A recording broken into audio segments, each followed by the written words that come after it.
Good evening. I'd like to call this September 18th, 2018 regular board meeting to order. Our mission is to provide an excellent, equitable education in a safe, supportive environment so all students will succeed and contribute to a diverse and changing society. This evening, the Pledge of Allegiance will be led by Ms. Lambert. If you would please stand. Pledge allegiance to the flag of the United States of America and to the republic for which it stands, one nation, under God, indivisible, with liberty and justice for all. Ms. Tuttle, would you please call the roll? Mr. Jerome? Here. Colonel Bondurant is excused. Colonel Fisher? Here. Ms. McConnell is excused. Mr. Doran? Present. Mrs. Dominique? Here. Mr. Rice? Here. Mr. Bartels? Here. Mrs. Lambert? Here. Mrs. Haas? Here. The board has a quorum. Thank you. Our first item tonight is the 2018 ASAA First National Bank Alaska Track and Field State Champions. The West Valley High School boys track team won the boys 4A state championship at the 2018 ASAA First National Bank Alaska Track and Field State Champions. Students from West Valley, Lathrop, and Ben Eielson High School also placed first in several events. Sean Kraska, Assistant Superintendent of Secondary Education, will make the presentation. Good evening. So it's my pleasure this evening to represent some of the most incredible high school athletes who were dedicated over the course of most of spring semester, some of them all year last year, and for some of them who aren't with us here this evening because they've graduated and gone on to other things, in some instances college competition. They have been working for 4 years to accomplish some of the things that happened last May on the 25th and 26th at the OSSAW State Track and Field State Championships. So I'm going to recognize first in our audience this evening the head coaches of the 3 schools of the students that I'm going to represent. The coaches for the West Valley High School boys and girls track team, if they could just wave in the audience. We have Milo Griffin, Shelley Swanson, Wendy Quinn, and Dan Callahan. The head coach at Ben Eielson High School for the track and field team is Mr. David Brannon. They see David, yep. And the head coach for the Lathrop Malamute State track and field team is Miss Kim Kelly. And I thought I saw her. Yep. So we hope that many of our athletes are here tonight, but please understand some of them may not be. I'm going to read everyone's name who is either on a team championship or an individual award. And there's quite a few of them because Fairbanks did very well. So starting with the boys Division I 4A state championship from West Valley High School. Come up when I say your name, and President Haas has a certificate here for you, and then stay up here just for a moment. Cohen Campbell, Justin Cummings, Ari Endestad, Zamir Gripper, Cameron Heron, Terrell Johnson, Lance Joyner, Tyreek Huntington Nance, Jomar Perez Vargas, Xavier Simon, Merrick Stacy, Isaiah Warner, and Avery Weston. Come on up, guys.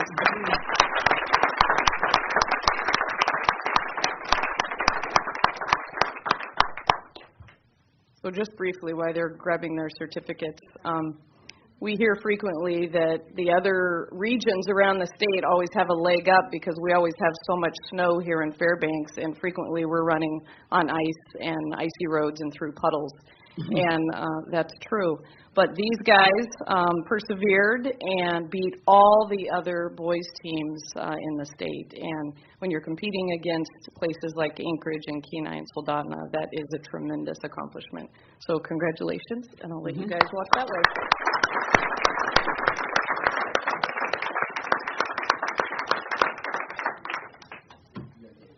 Congratulations.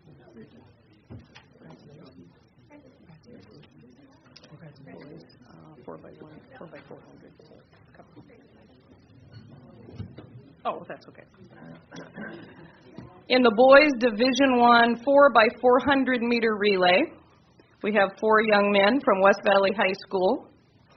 I'll read their names. 2 of them have graduated, so they probably won't be with us this evening. Cameron Herron, Ari Indestad, Lance Joyner, and Xavier Simon.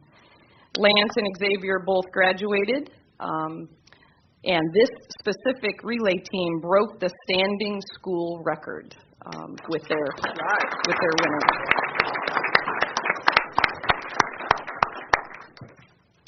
The boys Division I 800 meter run, Cameron Herron. I don't think Cameron's with us this evening. It is noteworthy that Cameron at the state championship broke his own school record that he already previously set in 2017.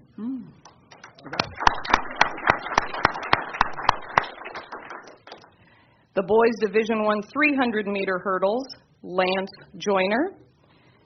He also broke his own school record with his state championship placement in 2018 at the state meet.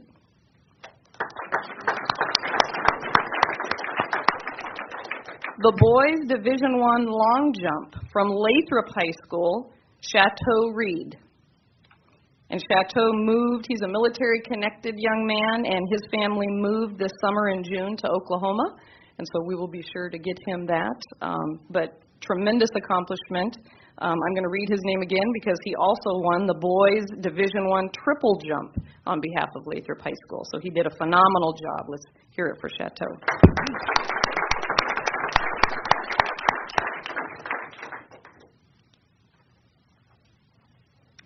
The girls Division I 1600 meter run, West Valley High School's Kendall Kramer.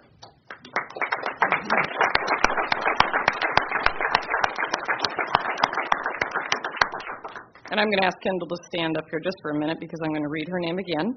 For the girls Division I 3200 meter run, Kendall Kramer won that as well. And she broke the long-standing school record at West Valley High School that was established in 1982 by Mara Rabinowitz. So congratulations, Kendall.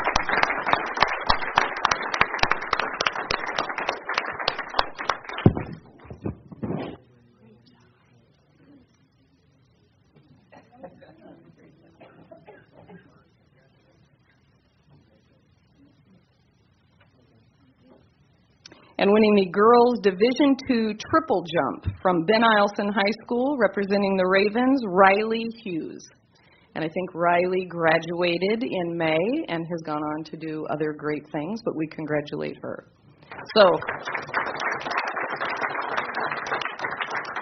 thank you to all of our athletes who are here this evening and to their coaches, and we will get the rest of these to their respective athletes. Thank you.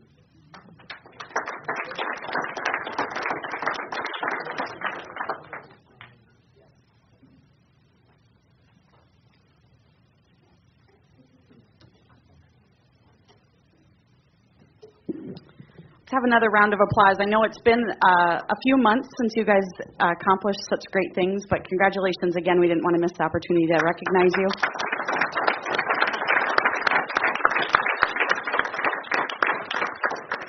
And also recognizing the tremendous support you have sitting with you this evening and the folks that we see year after year helping each of our students succeed at these levels. So thank you to the coaches because we know about the time commitment that you guys make. So thank you. Yes, I agree. Next is our ESP of the month. Charles Rollins, North Pole Elementary Day Custodian, will be recognized as the ESP of the month for September 2018. And Kate LaPlante, Assistant Superintendent of Elementary Schools, will make the presentation.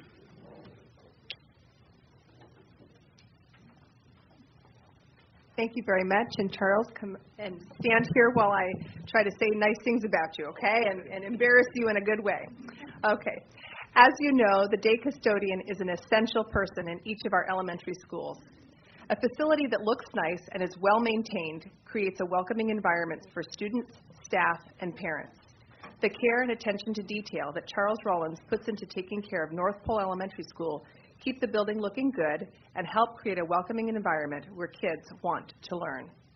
The teachers and staff at North Pole Elementary School share that Charles tends to the little details that can easily be overlooked. He cleans the entranceway windows. He vacuums classrooms in the breaks during the day. He takes great care of all his sections while still responding quickly to any emergency spills. Principal Mark Winford says that Charles is a team player. He is ready to respond to staff needs and requests. He does it with a smile and a pleasant attitude. You only need to ask Charles to do something once. He's one of the most responsive and reliable employees in any position that Mr. Winford has ever worked with. Charles doesn't just attend to the details. He takes care of the big jobs and isn't afraid to work up a sweat doing it. While North Pole E recently purchased good snow removal equipment, for most of last year, Charles removed hard-packed snow and ice from the sidewalks manually with a hand chipper. And as you know, last year was a big snow year, and Charles kept a city block of sidewalk clear with a hand chipper. I'm impressed. So please join me in thanking Charles Rollins for his tireless effort to make North Pole Elementary School a better place and for showing our community the strong, positive impact that a day custodian can have on a school community. You are appreciated by the community of North Pole Elementary School. Congratulations.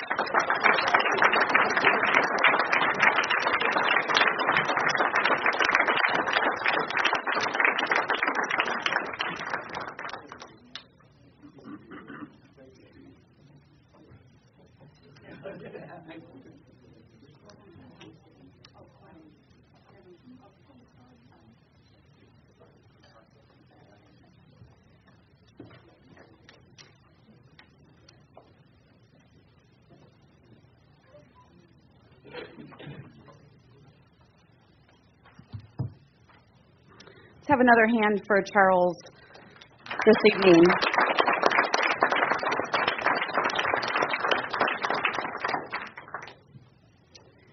Okay. Thank you to everyone who was able to be here this evening for our recognition of students and staff. Now we will move to the adoption of the agenda. Consent agenda items marked with an asterisk are considered routine items not requiring public discussion by the school board. Unless removed from the consent agenda, asterisk items will be automatically approved when the agenda is adopted. Questions concerning these items should be directed to the administration before the meeting. If the superintendent or a member of the public wishes to have an item removed from the consent agenda, the request must be made to a board member any time prior to the start of the meeting. The board member has the discretion to accept or deny the request. Only a board member may remove an item from the consent agenda. If an item is removed from the consent agenda, it shall be considered separately as the last item of new business. Asterisk items will then be adopted by one single motion. In regards to the second reading of Policy 264, school board meetings, types of meetings, there have been some additional broadcast options provided to the administration just this afternoon that could significantly increase the board's audience and provide additional avenues for public participation. To give the administration time to research all the options, I'm suggesting the board pull the policy from tonight's agenda with the intention it will be added to the October 2nd agenda. Out of respect for our audience, is there anyone here who is planning on testifying on this agenda item? Okay. So, yep. Move to adopt the agenda with consent items with the following changes. To pull item F1, old business, policy 264, school board meetings, types of meetings, second reading, and included on the October 2 regular meeting. And to move new business item number 1 to the first item of business after the superintendent report. This is pertaining to Barnett Gym naming. Second. Okay. Hey, Ms. Tuttle, would you please call the vote? Colonel Fisher? Excuse me, could I? You want to comment? Yeah, just one quick question on this. Would it be, being that we've just got some new information and there may be something else would be worth not specifying the October 2nd meeting in case we're still getting information? Our intent would be to bring it back as soon as possible, but I'm just suggesting maybe an amendment to the withdrawal. Or if the I can you want to amend the motion to say a future future meeting? I would like to, Ms. Tuttle, I'd like to amend that motion just to be included in a future regular meeting. Second again? Do we need a second again? Can you re-second it? No? Okay. Second. Okay. All right. Ms. Tuttle, would you now call the vote? Colonel Fisher, Yes. Mr. Jerome, Yes. Mr. Doran, Yes. Mrs. Dominique, No. Mr. Rice, Yes. Mr. Bartels, Yes. Mrs. Lambert. No. Mrs. Haas. Yes. Motion carried. Okay. So what we just did for the audience's sake is we have a item on our agenda that was old business that we are going to bring back at another meeting. And the only item of new business, which was the Barnett Gymnasium naming, we have moved from really our last item of business for the evening to right after the superintendent's report. So we have basically 3 reports, and then we'll do the gym naming, and then we'll go back to our old business. So just to explain what we just did, because it may not have made sense. Okay, so now any person wishing to speak on an agenda item, action item, oh, what did I forget? Consent agenda. Yes, thank you. Ms. Tuttle, would you please read the consent agenda? The board has accepted the award in the amount of $52,503 for the Education of Migratory Children Competitive Grant from the United States Department of Education through the Alaska Department of Education and Early Development per fiscal note 2019-03B. Accepted the award in the amount of $86,230.81 for the Special Education 619 Program Audit Grant from the United States Department of Education through the Alaska Department of Education and Early Development per fiscal note 2019-07. Accepted the gift of $2,036.72 from the North Pole Middle School PTSA to North Pole Middle School to purchase student incentives and support student needs. Accepted the gift of $1,500 from Hale and Associates, Incorporated, to Lathrop High School to support school activities, the girls' basketball program, and the basketball cheer programs. Accepted the gift of $1,000 from the Veterans of Foreign Wars to North Pole High School to support the school's JROTC program. Accepted the gift of $4,115 from the Wolfpack Hockey Booster Club to West Valley High School to cover expenses from the 2017-18 hockey season. The board has accepted the monthly management reports for August pre-close 2018, approved the minutes from the September 4th, 2018 special meeting as submitted, and approved the personal action report for the period August 24th through September 7th, 2018.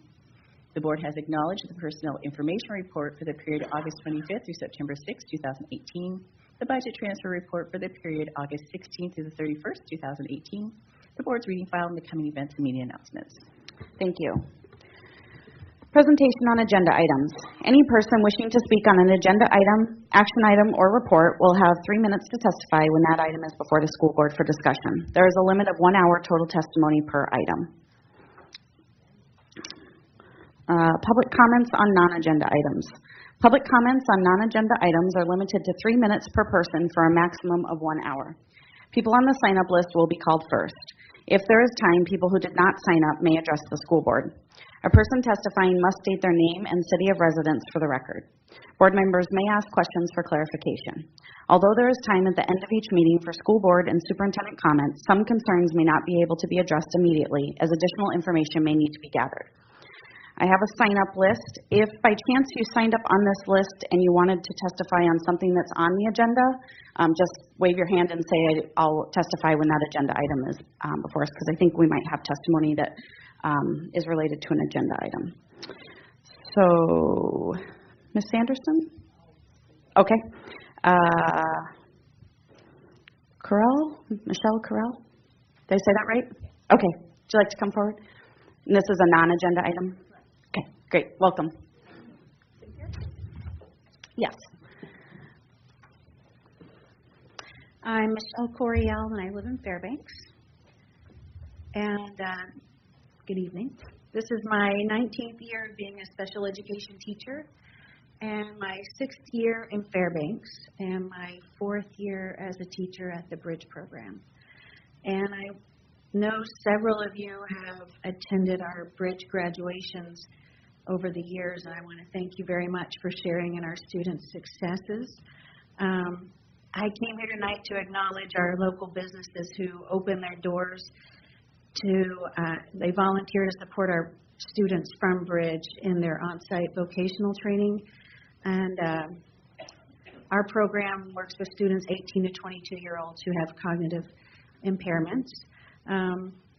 So the businesses this year that I wanted to say thank you to our Holiday Station stores, Pioneer's Home Kitchen and Laundry, School District Nutrition Services, the Food Bank, Old Navy, and we have 430 local businesses who recycle their ink and toner cartridges with our program to help support our funding for our program. And also Eielson and Fort Wainwright also recycle with us. So it gives our students a wonderful, safe place to get out in the community and learn skills in their last 4 years of service with us. And I wanted to say thank you very much for all the time and effort that you guys put forward to support our students. Thank you very much for coming down this evening. Ms. Dominique has a question. It was quite a few years ago, but we had 2 of your students that used to work helping out on Fort Wainwright. 2 of them, they were twins. Do you still work those programs with, like, the Post, the Fort Wainwright, Eielson, for students to work? They did office work, filing and things of that nature. Do you still do that with the Post? Currently, we're not. That's not one of our job training sites, but it was before my time. But now that I know we were there, I'll give them a call. Thank you. Mm-hmm. Mr. Dorn has a question for you. Thank you for highlighting the businesses that work with you and for the work that all the staff at Bridge does. Question, I had a chance to be at one of the arts performances, a play up at the university when a number of the Bridge students were there. It was wonderful. They absolutely enjoyed the play, and it was great to see them. Do you have a number of those types of outreaches that you do, so their work experiences and these community experiences? We do. The students, we focus on vocational skills, but then Thursdays and Fridays we try to bring in more life skills and social skills and what's the word called, where we go out and relax and leisure activities. Yeah, that one. To try and get them involved in the community and see what all there is out there that they can be a part of. Okay. And if I can just add, it's not quite a question, but I pass on. I talked to a parent of one of your students just yesterday, and he was so complimentary about what the program has done for his child, and really appreciate it. Great. Awesome. Yeah, I was going to just say, if you could pass along to the students, it's wonderful when they come to my office. They're so polite when they pick up the recycled ink cartridges, and we're very excited that we had so many from the summer. And we, of course, were excited to get that area cleaned out. But every time our interactions are very positive, and so it really shows that you guys are doing some really good quality work. So thank you. Well, thank you very much. And thank you to the businesses and the partnerships. That's great that you were able to come down and recognize them. Yeah. Thank you. Ms. Einhoff, did you want to talk on? Okay, thanks. Yep, okay.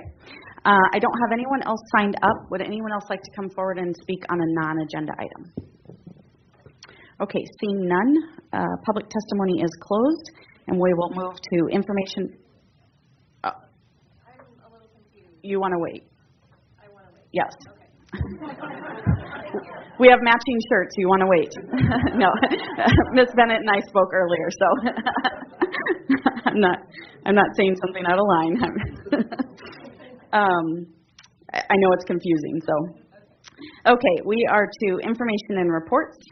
Our first report this evening is the assessment results. And Melanie Hadaway, Executive Director of Teaching and Learning, and Dr. Ellis Ott, Senior Research Analyst, will present the district's assessment results for 2017-18. This is related to our goal and objective around effective communication. And I'll give them a minute to set up and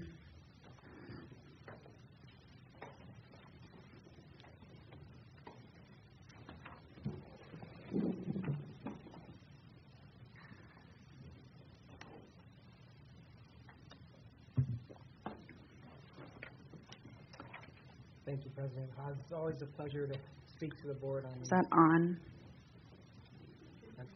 No, we turned that off. Oh, that one's off. Oh, Okay, we're here. Okay. All right, so I'm just going to go into it. We're going to take a look at the assessment results, and I've updated two of the dashboards. Let's start with the state assessment results. Okay, this is the performance evaluation of Alaska standards. It's a assessment operated, set up by the state in each spring for students in grades 3 through 9 in English language arts and mathematics, as well as the Alaska Science Assessment for students in grades 4, 8, and 10.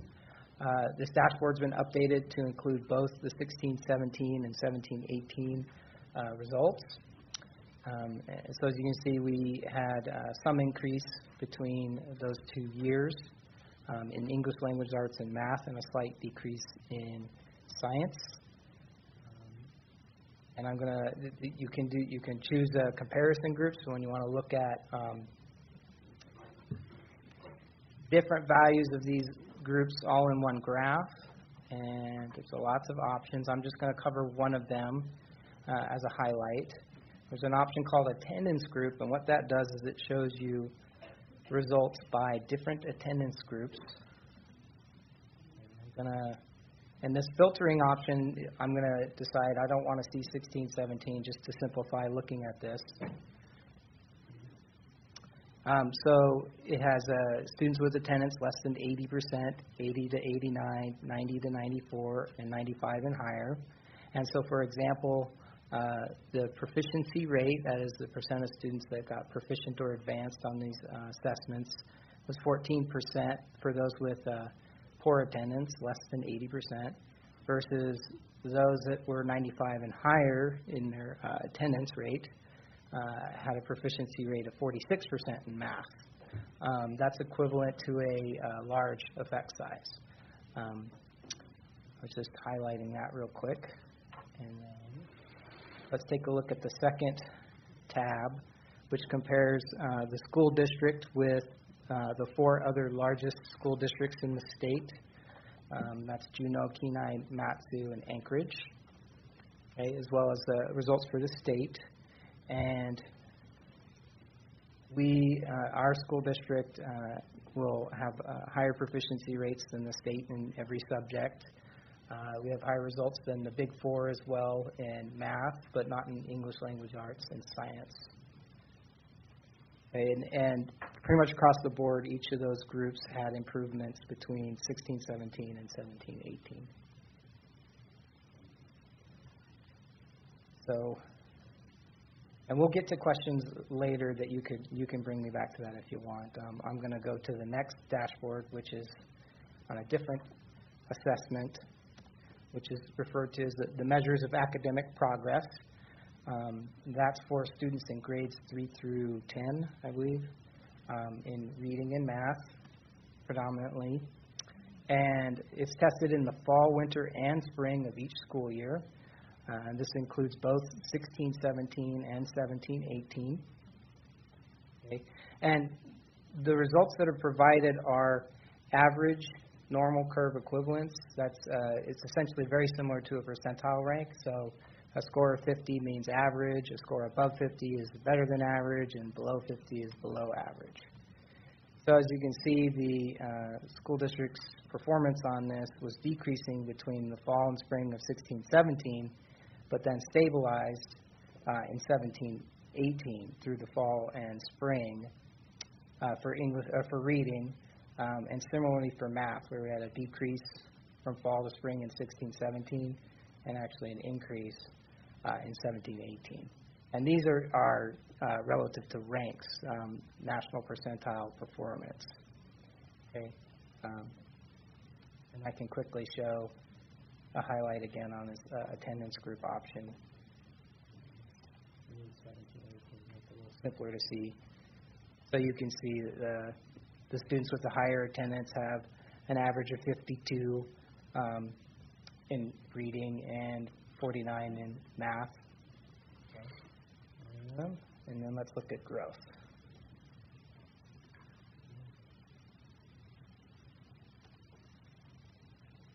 Growth is, this measurement is between the fall and spring of each school year.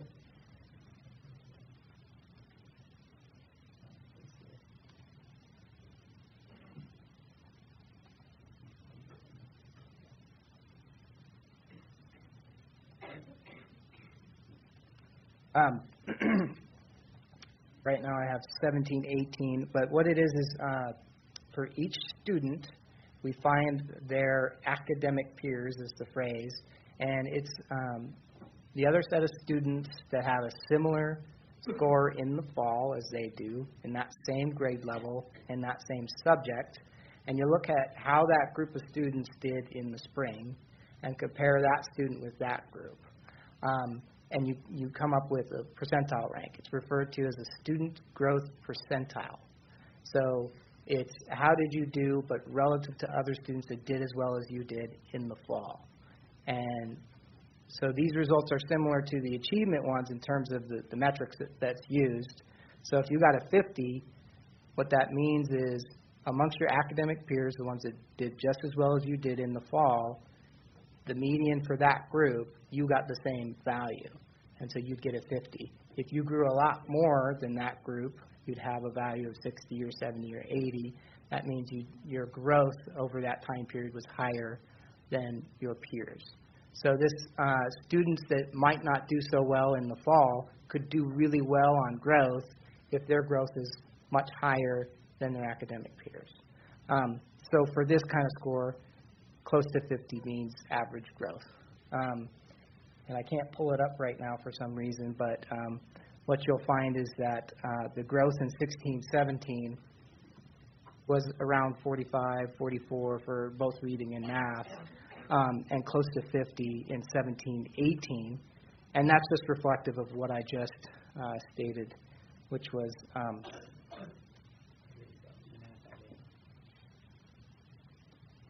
of how the scores were going down between fall and spring of 16-17 and stabilizing or increasing in 17-18. Pull this back up here. There we go. Okay. So I think I have time for questions now. Okay. Let me see if there's any public comment. Okay, seeing none, go to the board for questions and comments. I'm guessing there might be some. Mr. Doran?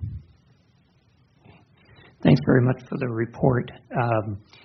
Since we have the maps up right now, just a couple questions on that. Am I correct that the map uses more of a bell curve when you're talking about that average? Yes. Okay, so it's a fairly wide band in the average, and that's what we would expect, that result. Okay. Talking about the growth,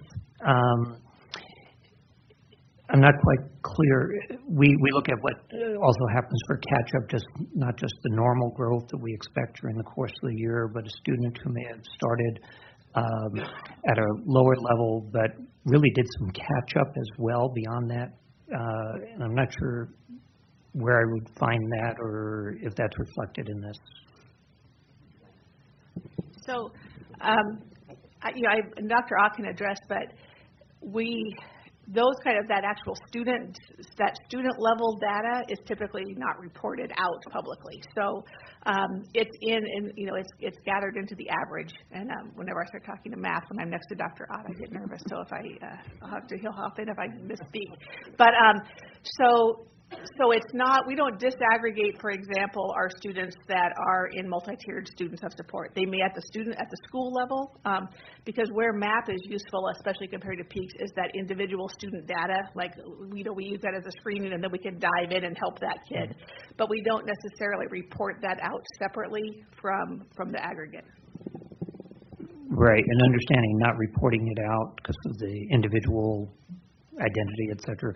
But MAP does show, and would you say in general we are seeing some good return on the individualized investment, some of the interventions we're using, et cetera, that we are seeing kids make up not only the normal growth, but doing some catch-up?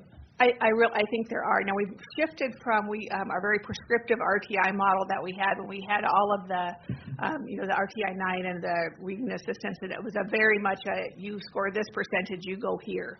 And we've really moved to a more individualized, sort of holistic MTSS approach. And so there's been some transition for that. And teachers are, MAP was new to teachers, and some of our teachers had the idea of a push-in intervention. But the feedback we get from schools is, especially with MAP, because with MAP we also offer what's called MAP Skills, which is it's the progress monitoring part. So after we've done an initial screening, that fall, winter, spring, MAP Skills actually dives in a little bit more to the detail and can provide some more feedback to the teacher on where that work is. And we had requests from teachers to increase the number of licenses, which to me says they're using it. We're all used up and they want more. And we have a couple of schools.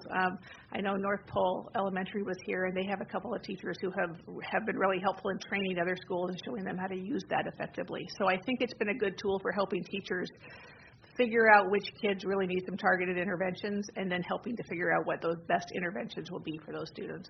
Okay, thank you. And I can say I've had some nice feedback from principals and teachers about getting into more of the individualized and using the assessment to inform instruction nicely. So thank you. 2016-17 was the first year that the entire district did MAP. Is that my memory is correct? Okay. All right. Other questions regarding the report? Did you have a question on peaks?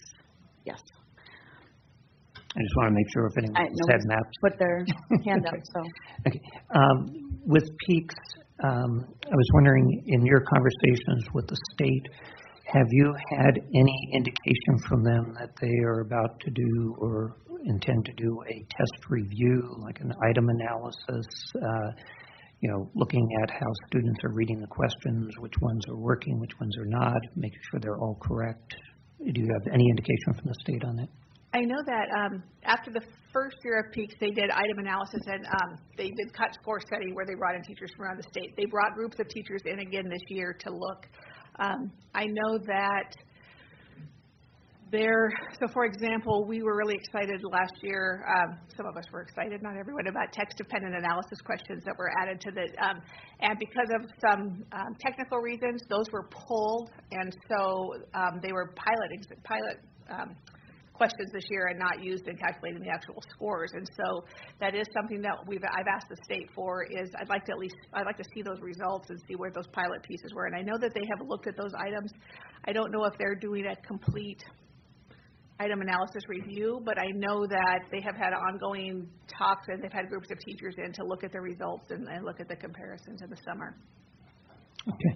I know my conversation with them, with several members of DED, last year said they were not doing an item analysis. They looked at them for scores, cut scores, and I do have a question, and so if I find an answer, if I get a response from them, I will let you know. The other question I had is, I think there's a healthy skepticism about the peak scores. For whatever reason, they are low statewide. And when I walk around the classrooms and what I've seen in this past year, as we've recognized students on academic performance statewide and nationally, it begs the question whether over half our students are non-proficient.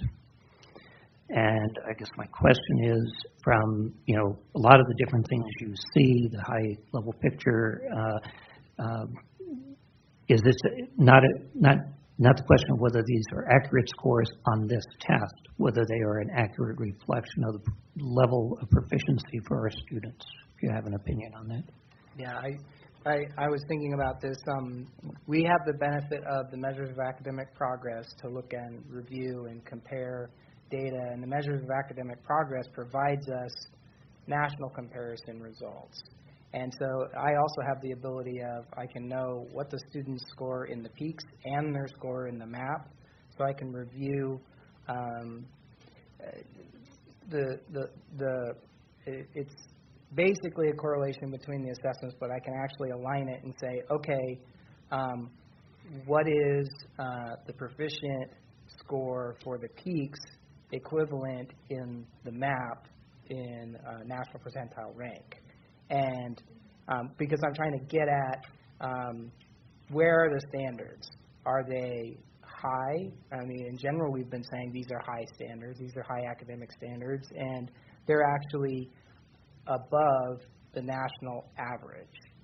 So I'll say that again. The state's standards are above the national average, and so when you put it above the national average, you're not necessarily going to get, if let's say you're a school district and your school district says, let's say you're exactly national average, your average tends to be right on the national average, you will have less than 50% of your students proficient if your standard is above average, above the national average. To be more specific, the 500 cut score for the peaks was 54-55 on the MAP rating, and it was 50-51 in the math.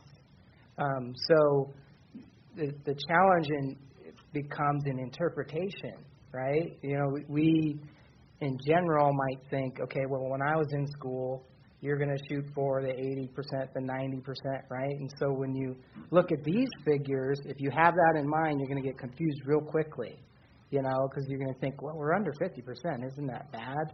Not necessarily. We have to know where was this bar set, because if you make the bar really extremely high, so to speak, a lot less students are going to meet that. And so it's completely contingent on where you set that. And so that's why I did a review of, in terms of the map, how could I translate what the PEAKS is doing? And it is, in fact, proficiency is above the national average. So I think if, you know, we're not going to have necessarily 60 to 70% of students meeting that unless our comparison goes up quite a bit, you know, versus the national average. Like our map would have to go up to an average of 55, 60, something like that, in order to have an equivalent result in the PEAKS proficiency rates. Does that make sense? I'm trying to get at. Well, it does to an extent. Of course, MAPS is not normed, where they do their national average. Yeah, they do a national norming group is what they do. They have done a complete analysis of their test with all the demographics. Right. Okay. When you ask them, I got a different answer. So that. But the bottom line question is this an accurate reflection of our proficiency? Would we say that over 50% of our students are not proficient, not based on what their performance is, not necessarily on the PEAKS? Do we have an impression from that? I think when we look at what is proficient on each of the Alaska standards, Dee brought in groups of Alaska teachers to say, here's what proficient looks like, here's what almost there looks like, here's what advanced looks like. And so based on the standards that were adopted, the statewide group of teachers who said, here's where our proficient is, according to this test, I would like to see more students above that proficient line. Does that mean that our students are doing badly? I don't know that it necessarily does, and Dr. Ott has done a great job of explaining the map. And I think as I talk about PEAKS and I think about it and we work through with teachers, I think it's important to sort of look at what it is and what it isn't, what MAP is and what MAP isn't. So PEAKS is a one-time measure of here's where our students are performing against that level of what we've said is proficient. Then we have MAP, which is this universal screening. It has a growth norm and a projected growth of here's where they're going and here's sort of what their growth tendency looks like. When we look, my goal is that we take whatever data we need, put it into context as one piece, and try to figure out how do we do a better job for more kids. So when I look at PEAKS, when I look at MAP, what I see is that some of our same groups of students that were struggling on the SBAs and the GLEs and those things we've always had are still some of our same groups of kids who are struggling or perhaps as not performing as well. So from a system level, how do we address that? How do we talk about that? How do we do a better job? MAP is useful because teachers can use that to dial into specific students. So whereas I can look from a system-wide, MAP lets us say, man, Melanie needs some specific help on vocabulary. And so let me see what I can do, and then let me have a way of figuring out an objective measure. Is she learning and improving, or is she not? So I think as we look at are our kids proficient or not, we always want more of our kids to perform better. That's the goal. And using peaks as a way to sort of get a temperature dipstick of that. But I don't think that if you looked, and one of the challenges is, Ellis can look at this information, but if I'm a classroom teacher, the peaks results that came out this fall, I don't have an easy way to say, like, how did each of my kids do? Mm-hmm. So it's not useful information sort of in that way. And so I think teachers who look at that say, I get that she wasn't quite proficient on peaks, but boy, she did pretty well, and she's learning, and she's picking up steam, and she's going to be fine. And so I think that's that anecdotal piece of that, and it will play out over time. And just looking at peaks is, again, that one indicator, but not the end-all, be-all in terms of where our kids are. And again, helping teachers and families and principals and downtown people becoming more literate and comfortable with talking about those results. For how do we help raise the bar and target those areas that we know we have a need? So that was kind of a wordy answer, but I think I don't know, maybe it's helpful. Thank you, both of you. I think it's a complex issue with many different implications, but I think you've both done a reasonable job, and I appreciate that in explaining it. And I think you hit the point of context and usefulness. And I do go back to the SBAs where we knew they had to be reviewed at one point because there were errors in the test and duplications. And when you mentioned pilots, things that we're piloting, a quarter of the math test was a pilot that didn't count for kids. So I'm just looking that we use this information with caution and in the context, and also really push the state to do the analysis that they need to do. I think, Thank you. And under that same idea, I think it's important to remember that the science test that students are taking is aligned to the GLEs that were before the state standards. So the old SBA science test is our current state science assessment. So all they have done is taken it and put it online. But our curriculum is actually aligned to the NGSS, the Next Generation Science Standards. The state's in the process of going through an adoption of science standards that will be the Next Generation Science Standards. So we're sort of ahead of the curve. So that science, there is a mismatch between that science test and its standards and what our students are getting. So that's just, I think, an important point as well. People look, we look at English language arts and math, but we're not doing a necessarily bad job in science. We're teaching to the updated standards, and the test just hasn't caught up yet. Ms. Dominique has a question. Your explanations are great, but I get lost in there because you all break it down to your knowledge. So I kind of would like to know, with the math scores in the peaks, we have it at 39.8 for 2016-17, and we have it 41.2 17-18. That's an improvement over that time, but I thought I heard you say teachers don't have a way of knowing if their kids have improved.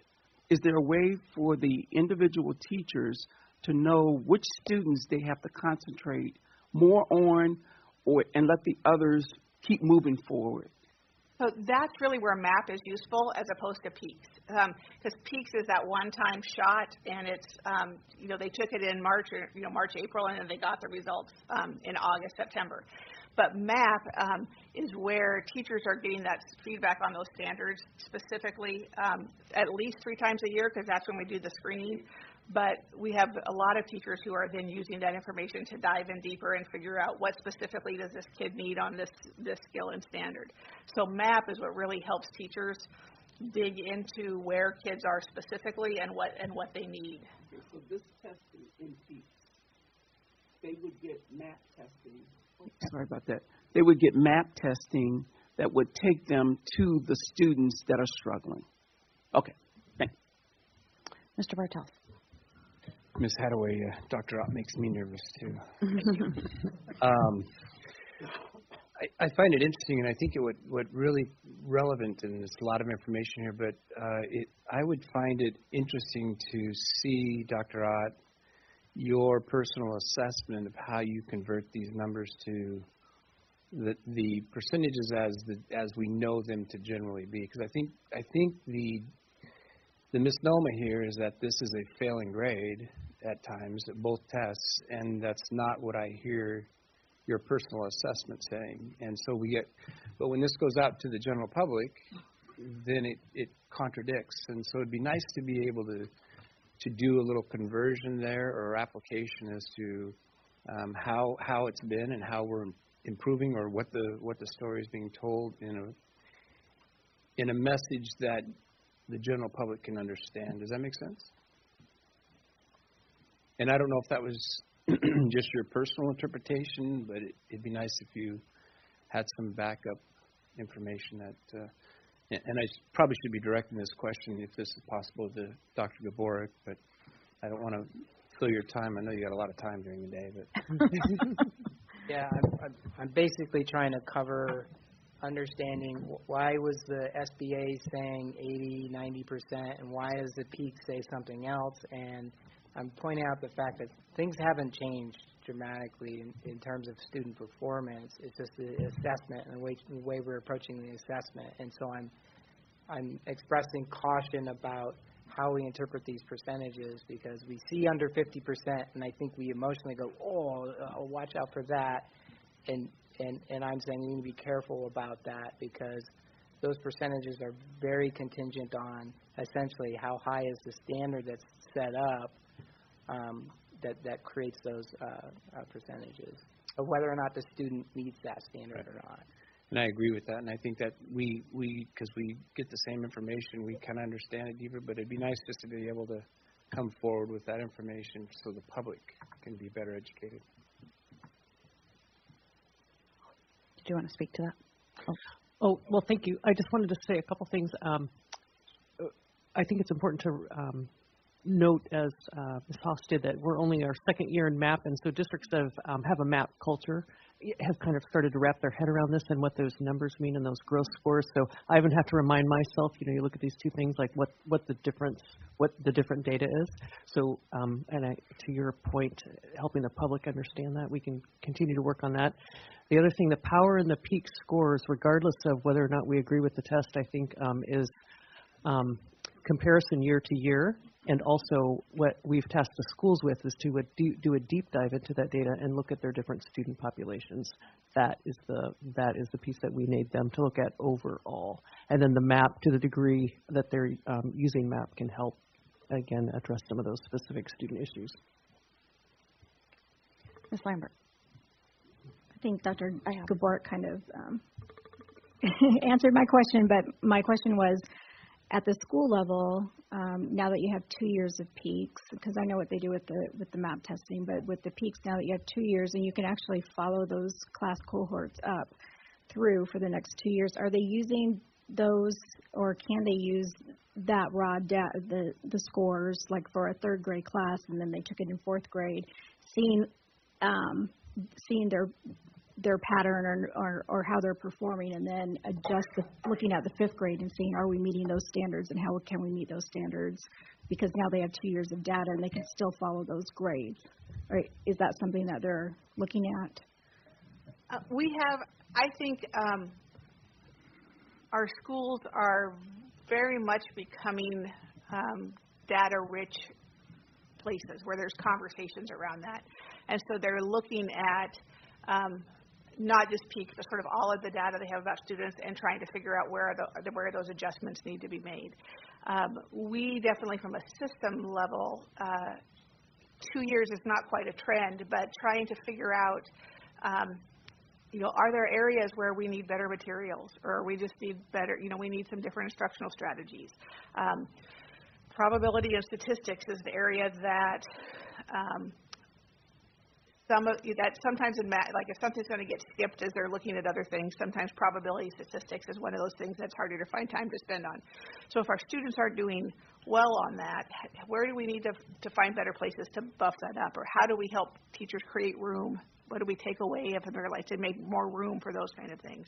So those are happening, I think, at a school level with very specific students. So they look at that MAP score, they look at grades, they look at peaks, they look at social emotional, like how do we really support this kid and where do they need to come? And I think that happens a lot at school levels, both through classroom teachers and their professional learning communities, through school support, student support teams and all of that. And then system-wide, peaks to me is where it will become even more useful over time, or where are there some instructional holes or curriculum holes that maybe we need to look at from a system as well. So those are starting, but again, the other thing is with the elementary tests stayed pretty much the same, but the high school tests are very different. Last year we tested in 9th and 10th grade for peaks in math and English language arts. This year was just 9th grade. And so there were some shifts in English language arts, and then also just in terms of anecdotally, the text-dependent analysis questions that had kids having to do a lot of writing, that was the first time. So there was some general angst among students. So sometimes teachers have said they're a little worried that their kid just got stressed out, so maybe didn't as well. In math, however, this year was only a 9th grade test, and it was really sort of an algebra test. So all of our math standards are grade level specific until they get to high school. And then in high school we have there's high school algebra standards, geometry standards, statistics standards, and how those are broken down into specific classes varies all over the state. So this year that algebra test and which of those algebra standards that could have been from Algebra 1, Algebra 2, pre-calc, which of those ended up in that 9th grade test was a new one. So that's the one thing to think about in terms of, I wouldn't want us to make some big adjustments in our math curriculum based on this year's peaks, because really it's a new test this year compared to last year. Mr. Durrell. Just like quickly speaking to sort of the student perspective on this, like we have mentioned before, it's a new testing format, and testing on a Chromebook, frankly, is a lot different than testing on paper. And, sometimes when you're looking at the screen for so long, your eyes start to glaze out. So they teach us to, look at something 20 feet away for 20 seconds every 20 minutes. But like you said, 2 years is not necessarily a trend. So what I'm trying to say is that students are still getting used to this just as much as we're still getting used to looking at this different type of data. So keeping that in mind, I think that as students get more used to testing on Chromebooks and as the test variations even out, it'll look a little bit different. So. Mr. Rice. One thing that I like about this is I've been clicking through your guys' different thing about, the African American, the Alaska Native, and the Hispanics and stuff. I do see a slight trend, this isn't, just a couple of years, that we are getting a little bit better. Just, how are we, really affecting these children, the minority, and what's our game plan for that? That's probably for Dr. Gabork or someone else. Do you want a response right now? Okay. Just whenever, I know it's, kind of. Well, again, so I think each school and then through teaching and learning, each content area really digging into that data and looking at those different student populations and determining where they need to target instruction. Yeah, because, I see a lot of it, with the minorities, and then you look at the economically disadvantaged, they all still kind of, they're all about the same, so, Mr. Dorn. I want to thank you for the conversation we've had tonight, because I think that does help not only our understanding of it, but also for the public, and the cautions that you're putting in, and better explanation of, like the math test is basically a new test this year. So, and what it's testing versus what is proficiency in math necessarily. It is proficiency in algebra versus math, whatever, but this conversation that informs the conversations. And Dr. Burke, I really appreciate your mentioning that you've asked the schools, and the schools are going to do a deep dive, as you call it, to really look at the individual students and making some assessments there as whether that is reflective of what the student, or as Mr. Jerome has mentioned, whether it has to do with the format of the test, whether the questions was asking. I think Mr. Rice's question is a good one. Are we eliciting what students know by the question? Unfortunately, we don't know what the questions are. But that's why the item analysis, and I think we need to push, as an educational unit, we need to push the state to make sure they look at that. But the fact that we're using it to inform our instruction rather than to drive it is, I think, a very key thing. And I appreciate what you're doing, and the staff and principals working with that, and what you guys have done. So thank you. Yeah, I'm certainly hopeful that principals and staff in buildings can use this dashboard to do deep dives and have a lot more flexibility in the kinds of data they want to look at. Because the summary reports for the peaks, I think it's just their scores in general and their scores by grade level. And so I want them to have easy access to review their data. I have a really quick question. When they initially came out with this, they had indicated that we would be getting results quicker.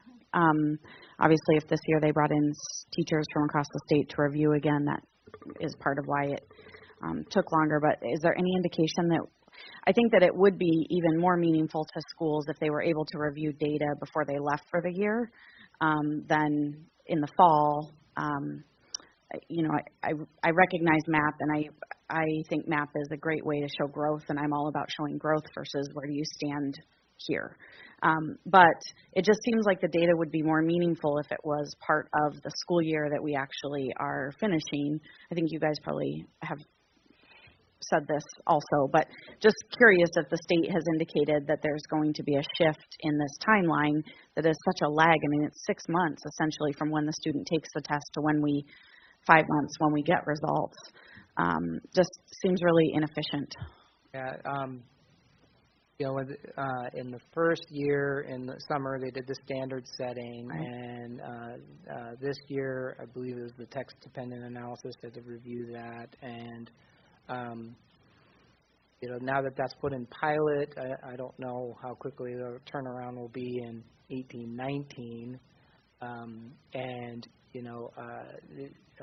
there is item analysis, meaning they look at statistics on the items and whatnot, and but Tim did bring up a good question of bias review, meaning do teachers look at the items and then say the wording of this is I have concerns about, or things like that. That was done with the SBAs. It's very likely done with the peaks. I'm just not sure. I don't know if Mel knows if they have a bias review of the item. So yeah, I don't know. I don't foresee it happening quickly in 18-19. And as they're planning and ironing things out, seeing what works and what doesn't. And I haven't asked for a little while, so I can easily reach out to Deed and ask that question. Yeah. I'll fire an email this evening and we'll see what we find out. Yeah. See what we hear. I think it would be more meaningful in general. But did you have something additional? Quick question, Dr. Gore. Are these the scores that will now be used for ASPE or something similar in their rating of the schools? Correct. And so the official acronym has not yet been determined. The commissioner, although I think he needed to decide last week, so we'll know soon. But yes, I was researching the date on that. It's the end of September or early October that the accountability layer of ESSA and the state results will get rolled out. So, thank you. Thank you, Dr. Ott. Thank you, Ms. Hadaway. We appreciate your time, and again, the dashboards are just awesome. So thank you for being here and entertaining our questions this evening. Next, we have a personalized learning update. We have representatives from Education Elements along with Superintendent Dr. Gaborik, who will provide an update on personalized learning and the events that have occurred through the week. I'll give them a moment to get set up.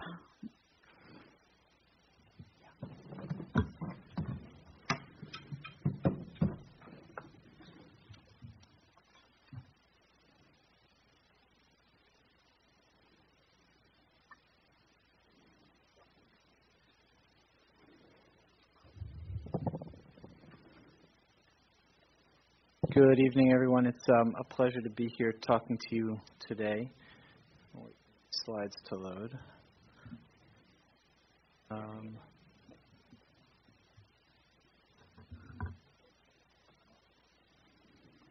My name is Andrew Shaw. I'm a design principal at Education Elements. And Megan, my colleague, and I are both new to working with Fairbanks, but I will say, by way of introduction, that it's a real honor and a pleasure to be here. You all are some of our favorite people to work with among our work all across the country, and so it's great to be here talking to you. My background is as a high school math teacher and school administrator prior to coming to Education Elements to do this work. Awesome, thank you. And I'm Megan Hunak, also very excited to be here. I did have the chance to work in Fairbanks last April, so had some experience working all the way from the elementary to the high school level with teachers and building that relationship, but really excited to officially be a part of the team this year. And like Andy, former education background, primarily in elementary school, and also had some time working at a digital content provider before joining Education Elements team. So just for everybody here and all of you, just a little bit of background on our work at Education Elements. We're currently working in 34 states and DC with over 140 districts, 750 schools, 40,000 plus teachers, and 630,000 students, and constantly adding to those numbers as well. We just recently, in the past weeks, released our impact report from this past year, and just wanted to put up a few different highlights of things from district highlights from New Hampshire and New York. You'll see some, Minnesota as well, but just increased student engagement, sustained academic growth, districts reporting fewer failures, and then just also there notes about our partnership and the work just highlighted. And we can provide the link as well if you'd like to read the rest. Here's just a little slide to show our project roles that we've been working with here. We have a district team. Our district team is made up with our superintendent, assistant superintendent, along with others at the district level, and we have biweekly communication with that group. But we also have a district PL council that involves that district project team, as well as teacher and principal representatives, because we think it's very important to have those key stakeholders' voice in many of those decisions that we're making that, of course, then impact the school teams. And at each school, we have a PL team that is representative of teachers of different content and grade levels to, again, have that teacher voice for all of these crucial decisions that we are working through. And then finally, to just highlight our work that we have been working with from the elementary to the high school level, we like to call our different groups waves, and we started with the elementary school in winter of 2016-17, and they are right now in what we call our support, reflect, and iterate stage. Middle schools, we started a year after that. They now are in that same stage. And then our high schools actually this week are launching the work, and soon will become again a part of that support, reflect, and iterate stage. So at this point, as of actually tomorrow night, officially all of the schools will have launched personalized learning within their buildings.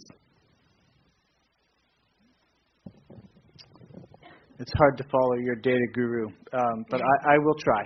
I wanted to tell you a little bit about OnPoint, which is a way that we at Education Elements measure fidelity of implementation for personalized learning. So we could think of OnPoint a little bit like a credit score. It's a number that gives us a sense of where Fairbanks, in this case, stands around their implementation of personalized learning vis-a-vis districts all around the country that are doing the same kind of work. So if you look at the numbers in front of you, what you see is a series of horizontal lines that represent essentially benchmarks based on our work all around the country of schools in different phases of work. And so from left to right across the slide, what you see is increasing levels of fidelity of implementation of PL wave by wave throughout Fairbanks schools. And essentially, when I look at this slide, I see a couple of things. First, steady increase, which is good to see, right? Teachers and classrooms and sites are bringing in more and more of the key elements of personalized learning. We also see, as we move from left to right across the slide, that each successive wave has stronger and healthy numbers, reflecting essentially that we're building a culture here in Fairbanks of personalized learning that kind of trickles up from school to school. All good news, all things that we would hope to see. And I want to show you this breakout as well. These breakouts show us the components of that on-point score, essentially measuring the health of the personalized learning initiative at each in a variety of dimensions. I like looking at this breakout for a number of reasons. First, it highlights the successes. You can see that peak at the top of each circle or each oval represents strategy and communication. So that's an area where this project is exceptionally strong, where from the leadership all the way down, we're doing a really good job of communicating to stakeholders what's going on and thinking at a high level about how to keep moving the project forward. And then you can also see some inflection points that are within the dotted circle. And essentially what that is telling us is that there are areas where, relative to other districts in the country, Fairbanks is still not perhaps as far along as we'd want to be.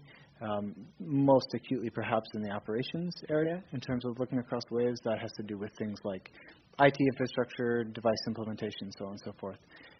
And then in the high school, on the far right, we see some inflection points inside the circle around curriculum instruction, which is not surprising given that they are new to this process. And it's often more of a shift for high school teachers to move to personalized learning than it would be, say, for elementary schools. So it gives you a little bit of granularity to that data. I know that we've talked a lot about peak scores tonight, and I don't want to spend a lot of time on them. But I just thought it was interesting as I looked at the peak scores. Dr. Ott's already talked about these numbers. But one slide he didn't show was if we look only at the peak scores for 3rd, 4th, and 5th grades, we see even higher increases from 16-17 to 17-18. I know there's a lot going on in Fairbanks, and so I want to be very careful with my statistics, but I think it is also interesting that those are the schools that are farthest along in PL, and I'm hopeful that that may be a driving factor to seeing this larger increase in the elementary school peak scores. So I always like to give talking points because I know you all have a lot on your minds. If I were going to give headlines about the PL work in Fairbanks, it would be, first of all, that we are partway into implementation. There is still work to be done. Megan and I have been talking to schools all over the district today. There's a lot of optimism and excitement, and there's also a sense that this project is not over. We've invested a lot in it, and we need to keep building the momentum. And in fact, transformational change always requires momentum. So I think what we are seeing in Fairbanks and what we'll continue to see is that the more progress we make, the faster progress will continue to go. There's kind of a flywheel effect there. And then finally, and I think most importantly, this is a year of building capacity to ensure sustainability. You all have done great work with us, and our contract with you is ending, and we will miss you, but we also think it is time to make sure Fairbanks has the capacity to continue with PL without us. We think the capacity will be there on track by the end of the year, and so our big focus this year is to build that capacity. Awesome. So we just wanted to highlight we are here this week, and today we met with the elementary school principals. We had a workshop where we actually got to lead all of the principals on learning walks at Nordale Elementary, going in and out of classrooms and aligning on building a culture of innovation for those learning walks. As the elementary principals, again, the ones that are farthest along in their implementation, bring that back and continue to use those within their buildings to highlight what's going on within their classrooms. With the middle schools today, we went into all 4 middle schools for our learning walks. And then we'll meet with the PL teams tomorrow, so school leaders and their selected teacher representatives, and they will work to analyze their progress from those learning walks and leading up to this, and then really setting some focus areas for this year. We also have a district PL council where we will be working on a ton of different things, but really, again, talking about supporting the ownership of personalized learning this year, again, with that focus of building capacity. And then we also have a coaches workshop, and we know that our coaches are really important within each one of those buildings, so working on strengthening those connections moving forward. And our focus area is really, again, and I've used this word a ton, and Andy did as well, but capacity building, sustainability, and creating a culture for personalized learning and these best practices beyond our time visiting your district and in the years and many, many years to come, as we know that personalizing learning is truly about best practices. Building sustaining practices around learning walks and continuous improvements of personalized learning practices. Learning walks, both as formal educators, we know it can be hard to have other teachers, other adults, and people just coming in and out of classrooms, and we want to take the focus away from those being evaluative to really being on what can I gain as an educator to use in my own practices and really what great things are going on within this classroom. Collecting and analyzing data to show impact in a variety of ways. So data is going to be a huge focus for us this year as part of those learning walks, but in a lot of our conversations. And then finally, aligning on multiple areas of progress, including our curriculum and coaching support under the unified vision for the future of the work here. And with that, this year, what we are bringing, we have this core 4 of personalized learning that at Education Elements, we think when all of these things are done together, really show personalized learning with fidelity.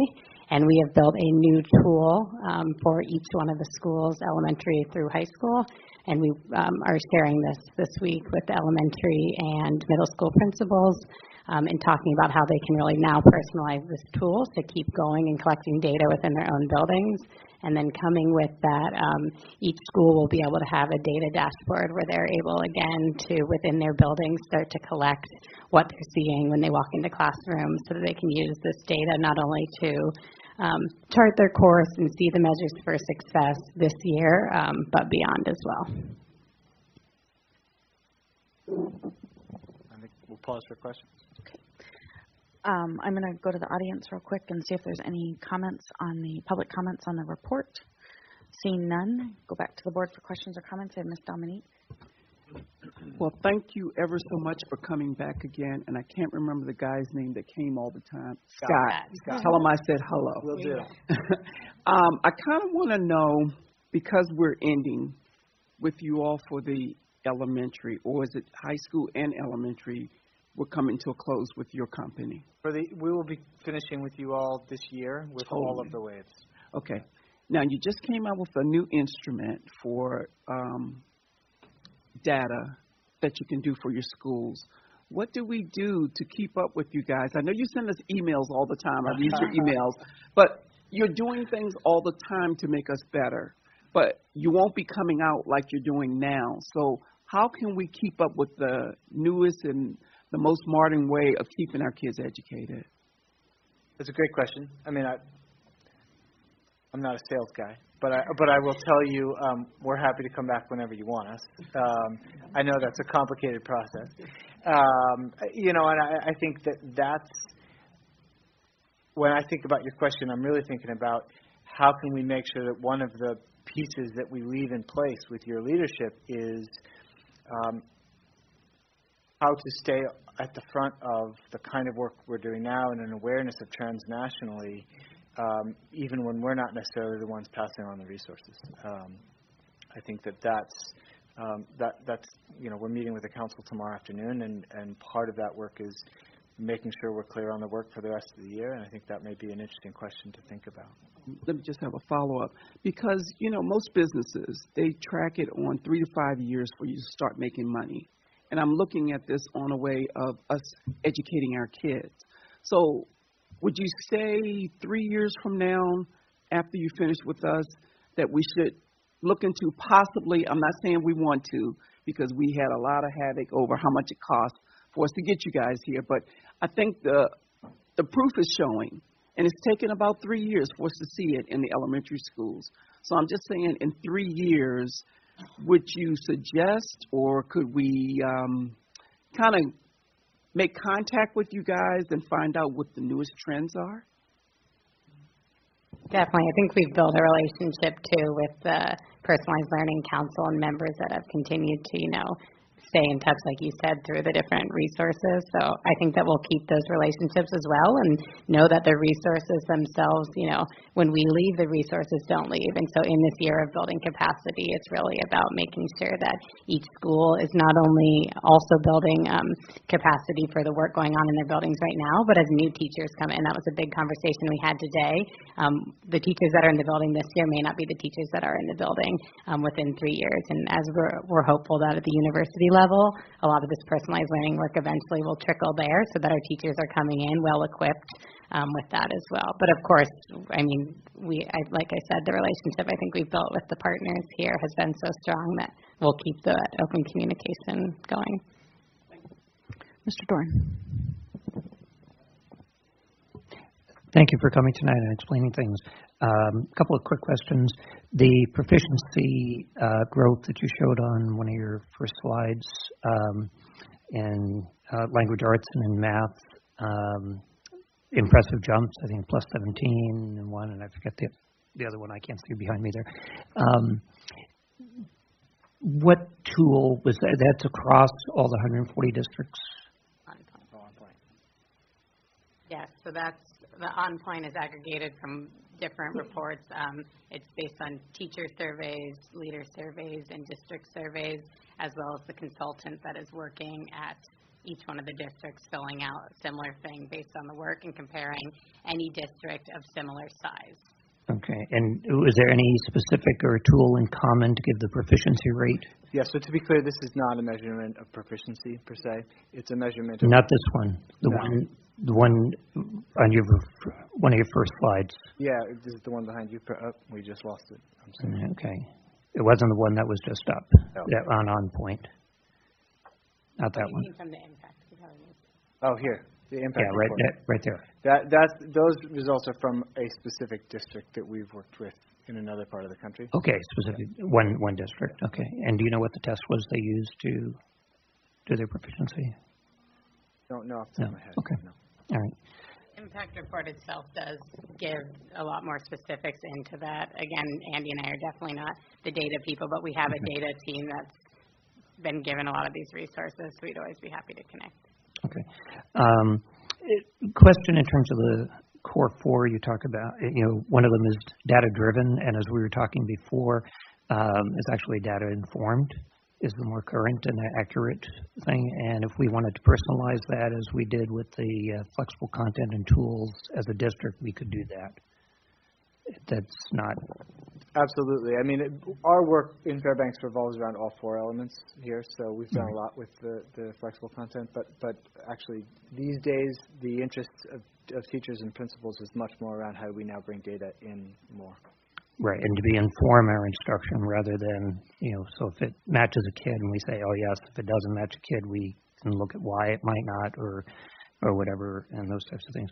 The other thing in terms of curriculum you mentioned a couple of times, and in your experience with it, ostensibly the personalized learning, which is common to a lot of, it's good teacher practice and has been around for decades, under different names, but what I really liked, and I mentioned this last night in our work session, that the personalized learning has kind of reinvigorated and has really made it a cultural common practice to reflect on our teaching and pushes us a little bit more to do that, so that's a real plus.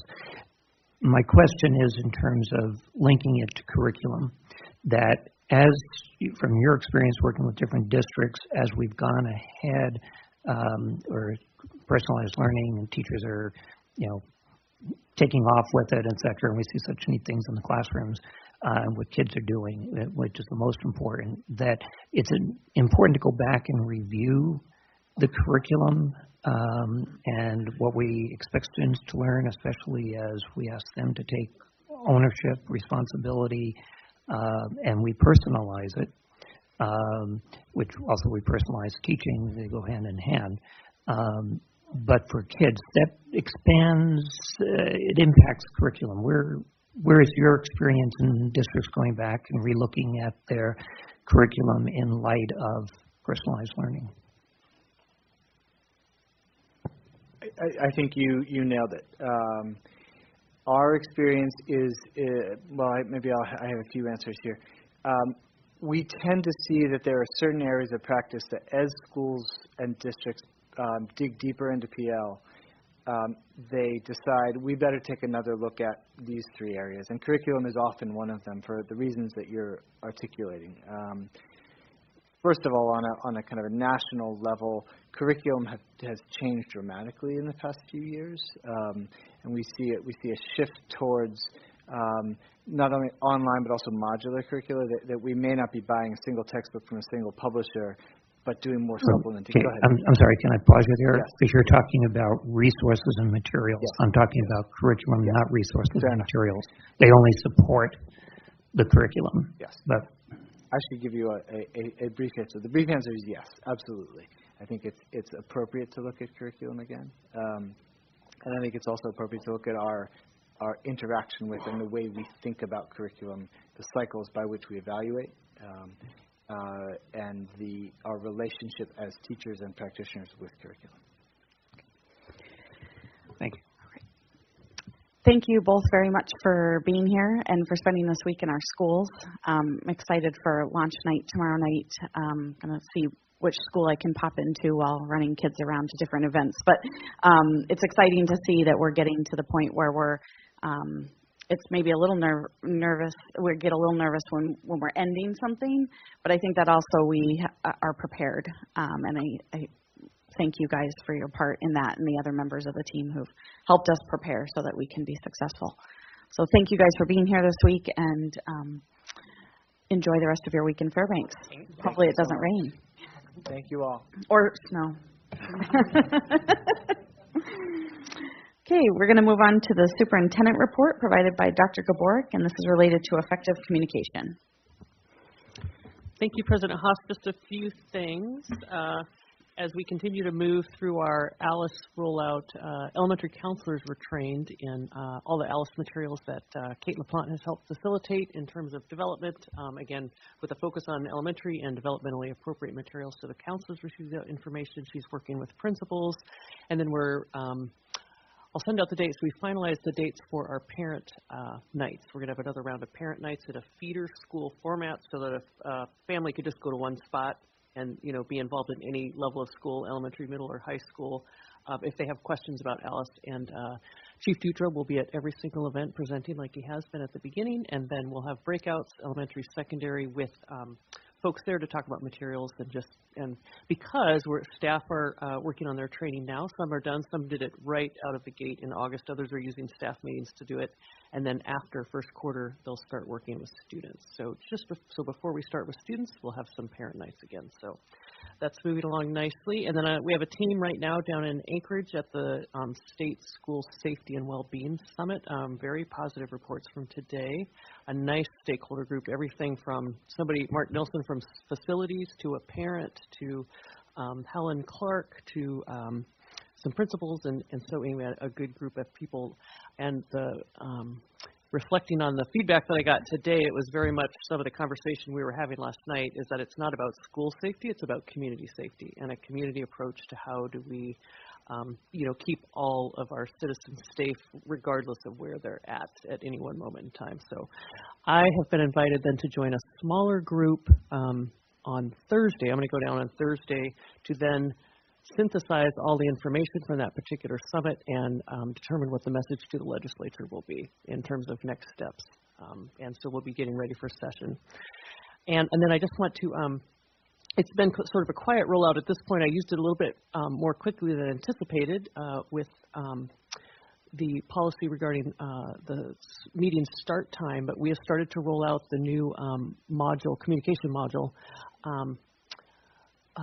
Let's Talk. And so that's the tool that we're using to solicit the kind of feedback. And I'm going to roll that slowly through departments. As departments are ready, they are going to use that communication tool, and the purpose is to get a two-way dialogue going. So for the board, it won't necessarily be a two-way dialogue because you'll just receive the comments that people have. But when feedback comes to, say, the superintendent's office or curriculum or federal programs, there's somebody, often a team of people on the other end who will respond to those questions. So I'm going to keep using that and keep tweaking it for input on board agenda items, I think, and I think it'll be a great new tool. Again, I wasn't quite anticipating that we'd use it this quickly, but it's worked well with this particular policy. So, and then my primary purpose in getting that, one of my drivers was around, I want to do a much larger stakeholder input solicitation around budget this year. That I've done employee surveys in the past, but I want to get at a larger stakeholder group. So that's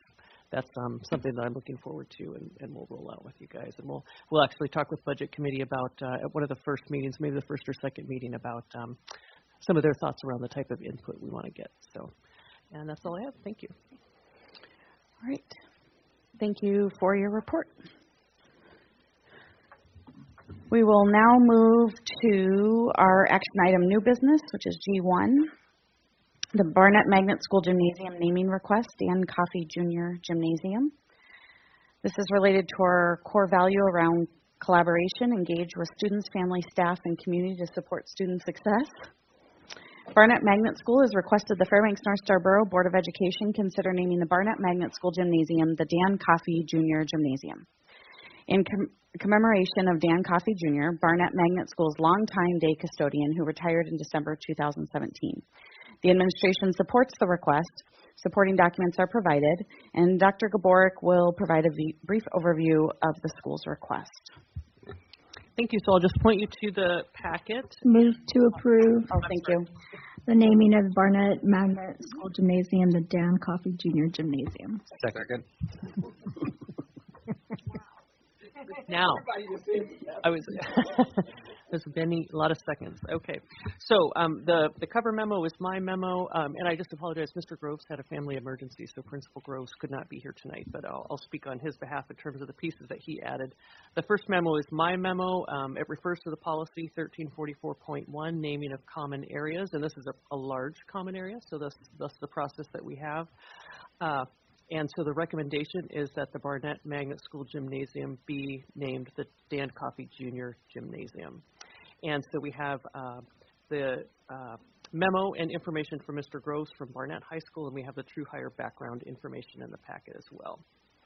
And so then I'll just move to Mr. Groves, and I will not read this entire thing to you, but again, he has some really nice quotes from staff and parents in that particular memo that he wrote, and he also talked about the survey that he sent out last February. They received 171 responses, 95% of which all were in support of Mr. Coffey receiving this honor and having the gym named after him. And I think those basically are the highlights. So if there's any questions there. And so we did not include in this particular report all of the survey, every single piece of response from the survey. He just included the highlights and some of the quotes in there. So you can see many quotes in support of Mr. Coffey. And so if the board has any questions, you can let me know. All right, so I'll turn it over to public testimony at this point. So this is an open mic. Folks can come up. You have 3 minutes to testify. You state your name and city of residence for record. Would someone like to start us off?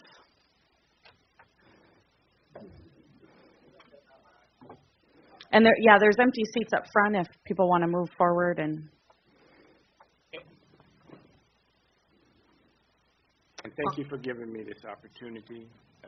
Tony Shoemate. Can I get you to pull the mic closer to you? Ma'am. The other one. Let's do the other one. I think we have trick mics tonight. Okay. There we go. How about Perfect. this one? There we go. Now we can hear you. Okay. Tony Shoemate, former parent of students at Barnett Elementary School before it was called Barnett Magnet School, which we all know that Barnett was established in 1960. Mr. Coffey dedicated more than 30 years of service to the Fairbanks North Star Borough School District and spent most of his time at Barnett. He has always brought a positive perspective in the atmosphere and environment at Barnett School, welcoming each student. You know, we all like numbers, and so in looking at this is that we see that Mr. Coffey has probably impacted more than 100,000 students that have probably attended Barnett over the 30 years. And with him being able to assist and help those students, I think that this is a worthy cause, and I think that I support it wholeheartedly because Mr. Coffey has been and always will be an exuberant example of all of the things that we all as a community expect from our employees that work for the district. And with that, I'd say thank you. Thank you for giving me this opportunity, and I certainly appreciate it. And thank you for your support in naming the school gymnasium after Mr. Coffey. Thank you. Thank you, Mr. Shoemate.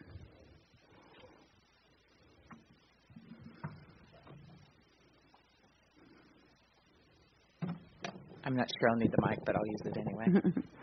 It's for the listening radio. Oh, absolutely. Yeah, there of we course. go. Thank you for reminding me. Good evening, and thank you for hearing my testimony in support of the proposal to name the gym after Dan Coffey, Jr. Yeah, and I got to stay on this mic. My name is Mary Heidi Imhoff. I live in Fairbanks for about 30 years. I am a 13-year middle school teacher at Barnett Magnet School. And I'm also here as a grandparent and guardian for a student who started as a kindergartner and is now in 8th grade. So I'm here as both a teacher, a staff member, a parent, guardian, and through the eyes of my granddaughter, a student representative too. So I get to hear her perspective on all these things. And that's important. Why it's important, my granddaughter is Athabascan and Inupiaq. So what's in a name? Why does this matter? In Athabascan and Inupiaq tradition, children are named or given names of revered elders in the hope that they will carry the traditions and characteristics of those revered elders. And as Mr. Schumacher said, Dan Coffey represents the best of all of us at Barnett. He also represents something incredibly important and vital to the school district, and that is that he represents the bridge between Barnett Elementary School, which was a very successful enterprise for a number of years, and between Barnett Magnet School, which has been a successful enterprise for the last 14 years. Dan embodies, he helps us be, as I said, the best we can be. He's the spirit keeper, if there is such a thing for Barnett, the safe touchstone. He's that person that everyone trusts. So he embodies right now we're in a character counts time in our school district. We're using in our building, and each week we are spending time on a word. And every time I think about the words we are using, like respect and responsibility and trustworthiness, he's the best example I can think of for those words.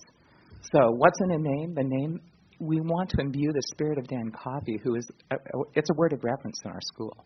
He has one of the most esteemed legacy of any person who's ever walked those halls. And he's probably walked them more than anybody who's ever been there. I've been there 13 years, and I've gone through 4 principals. Now, he went through more than that. And so he is that bridge. He's that bridge between Bulldogs and Blazer, between John Pyle and Kathy Weaver. And though all of that embodies so many important stories and legacies, but why the gym then instead of the building or another space? And that's because that's his space. Dan Coffey spent breakfast with children who need it, and he feeds a lot of children on the side who need that too. He takes care of the spirit and safety of our children at a much deeper level than a standard custodial role.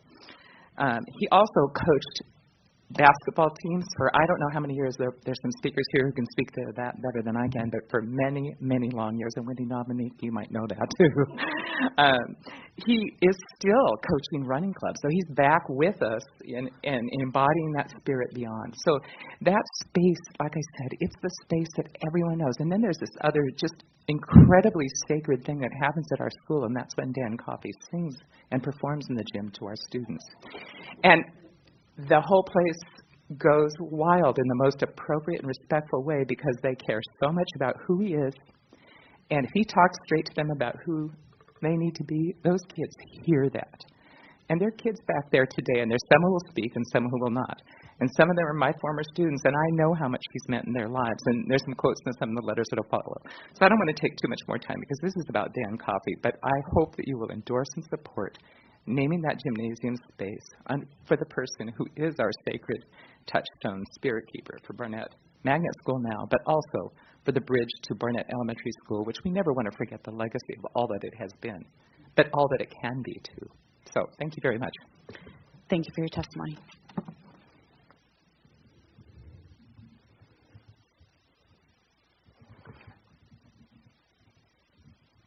And can you state your name and city of residence for the record for us?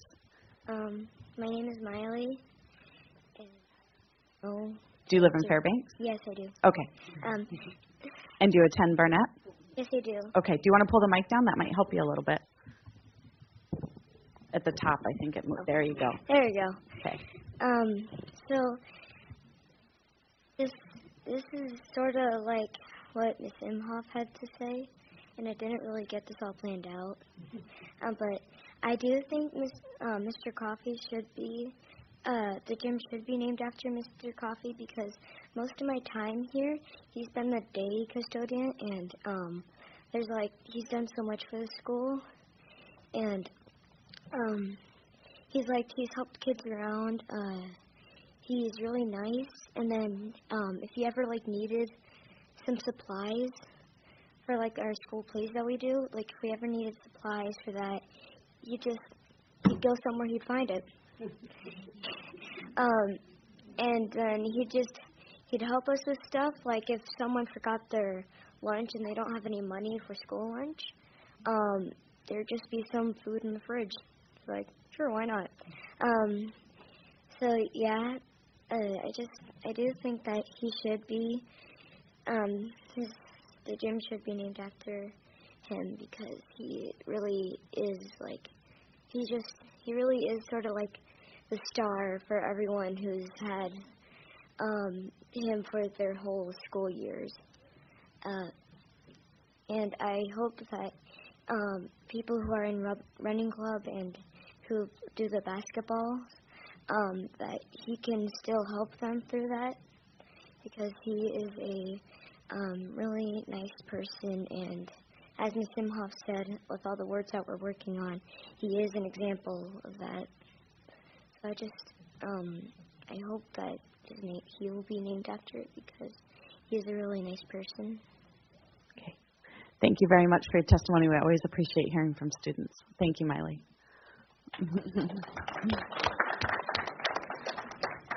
We have another student? So we do. Hello? Okay. Hi, my name is Carol Kegley. I live in Fairbanks, Alaska. I go to Barnett and have since kindergarten. I've known Mr. Coffee since before I've even gone to Barnett because I had 4 older brothers who attended Barnett as well. I'm now in 8th grade. Mr. Coffee, when I heard that they were considering naming the gym after him, I could not have thought of a better person to name the gym after. Mr. Coffee is the embodiment of kindness. It radiates off of him. Mr. Coffee is an example not only for young students at Barnett, but old, and all who remember the amazing things he did for our school. He was not only a shining light in our school as students, but for the teachers and the faculty. Mr. Coffee taught us all to be driven and believe what we believe no matter what anyone has to say. He was also not afraid to tell us if he thought we were making bad decisions, and believe me, we listened. He was like our tour guide to life, always showing us the right way to go. Ever since I was 3, I thought Mr. Coffee was the coolest person on the planet. He was like that cool uncle to everyone, the one that gives you candy. When we were younger, Mr. Coffee gave us lollipops on Friday. When we went to him and asked him why he gave them to us, he said it was because we helped him keep the school clean, and he loved when we walked out of his room with a big smile on our face. That is the kind of person Mr. Coffee is, the kind of person who cares about our smiles if we're happy and how our day is going. He is an amazing example for students, and I wholeheartedly believe that the gym should be named after him. Another thing Mr. Coffee taught us is that Barnett is our family. We don't only learn there, but we spend so much time of our own day with the people there, and we should do whatever we can to help them out. We are such a tight-knit community. Did you know that Mr. Coffee spent more time at Barnett than he did at his own home? That just shows how much of dedication that Mr. Coffee put into Barnett. Let me just say why I am so glad to know Mr. Coffee. If I had not known Mr. Coffee, I believe I would probably have been a different person. Whether I'd like to admit it or not, he's had an impact on my life. And I can't imagine what my life would have been like without him. Mr. Coffey supported me through all of my academic career at Barnett, and I hope you sincerely, from, again, deep down in my heart, consider naming the gym after him. Thank you, Carol. Little shout out to the 8th graders at Barnett.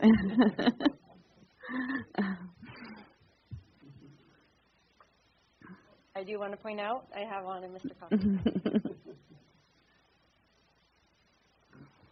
My name is Dawn Bennett, and I live in Fairbanks. I am honored to be able to speak on behalf of Mr. Coffey. I could not think of anyone more deserving of having the Barnett Gymnasium named after them. Mr. Coffey served all of the staff, parents, and children that he encountered while working there with compassion and generosity. He never just did his job. He served the Barnett community by taking care of people's needs, whatever they happened to be. He was a mentor, a friend, a helper, a good listener, a coach, a father figure, a meal provider, a safe adult who loved kids. He welcomed everyone with a big smile and a kind word. My oldest son is 28, and he went to Barnett for elementary school. He can only remember a couple of his teachers' names, but he remembers Mr. Coffey. Mr. Coffey taught him how to play basketball in 5th grade. He was encouraging and kind and taught those boys how to be a team. They wanted to work hard to please Mr. Coffey because he always gave his time and showed them that he cared. Many years later, I came back to Barnett with 4 more children. Each one of them can remember ways that Mr. Coffey has made a difference in their lives. One of my favorite memories is when my son, Jesse, was in 1st or 2nd grade. His birthday is at the end of August, so he is almost always the youngest in his class. And when he was that age, it definitely showed. He always seemed to get in trouble because he wouldn't settle down. In order to encourage good behavior from my son, his teacher worked with Mr. Coffey so that my son could earn the ability to be a custodial helper after a week of staying focused. Jesse worked really hard that week to pay attention so that he could earn his special time with Mr. Coffey. I was so happy for him when he earned his reward, and I learned that he could see more success at school with the right motivation. Thousands of kids went to Barnett while Mr. Coffey was there, and many of them were just like Jesse. Mr. Coffey motivated them to be better people, better students, and they just felt good being around him. Since his retirement, we have missed seeing Mr. Coffey on a daily basis at Barnett, but he still pours into our children by helping with things like running club and the basketball clinic through the after-school program. He will always be one of the best things about Barnett to my family. Thank you, Ms. Bennett.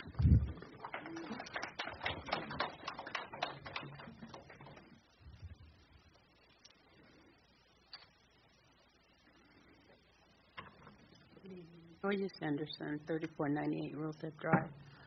I want to tell you, thank you for this consideration to name the gym after Mr. Coffey. You know, I think one of the most important things we can do is honor somebody while they're with us.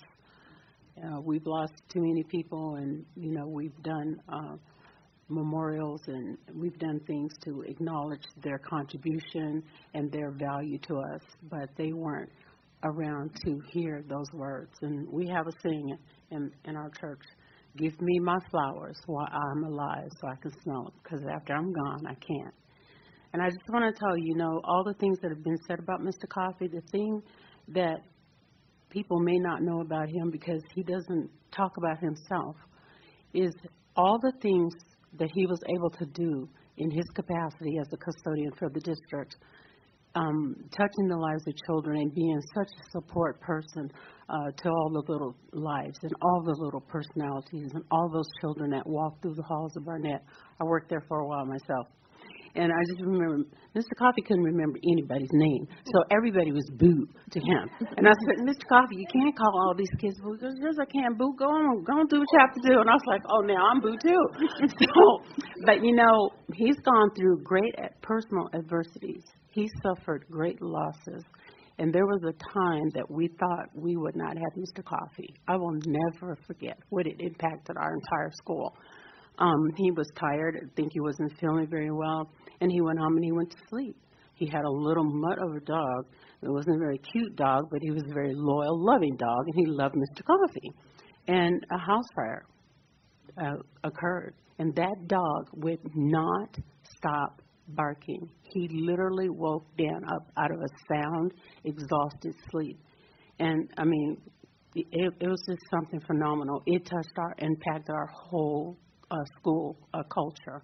And when we're looking at personalized learning and we're looking at our programs, it is what we want to have a person who impacts the lives of our children, someone who can give, who can instruct, who can support them, because the emotional trauma of students that we are dealing with now, they need that positive feedback. They need that person that will say, hey, good morning, where are your books? Hey, don't forget to turn in your paper. Oh, hey, come by my office and, there's a treat when you get everything done.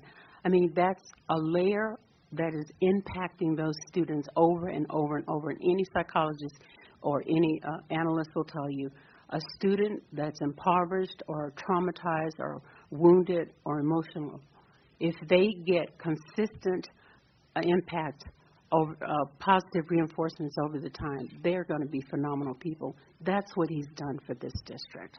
And I thank you for that consideration to name the gym after him. Thank you for your testimony. Is there anyone else who would like to come forward? Okay.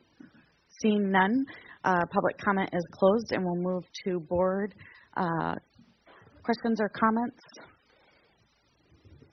Ms. Dominique? I'll try not to take too long, and I'll try not to cry.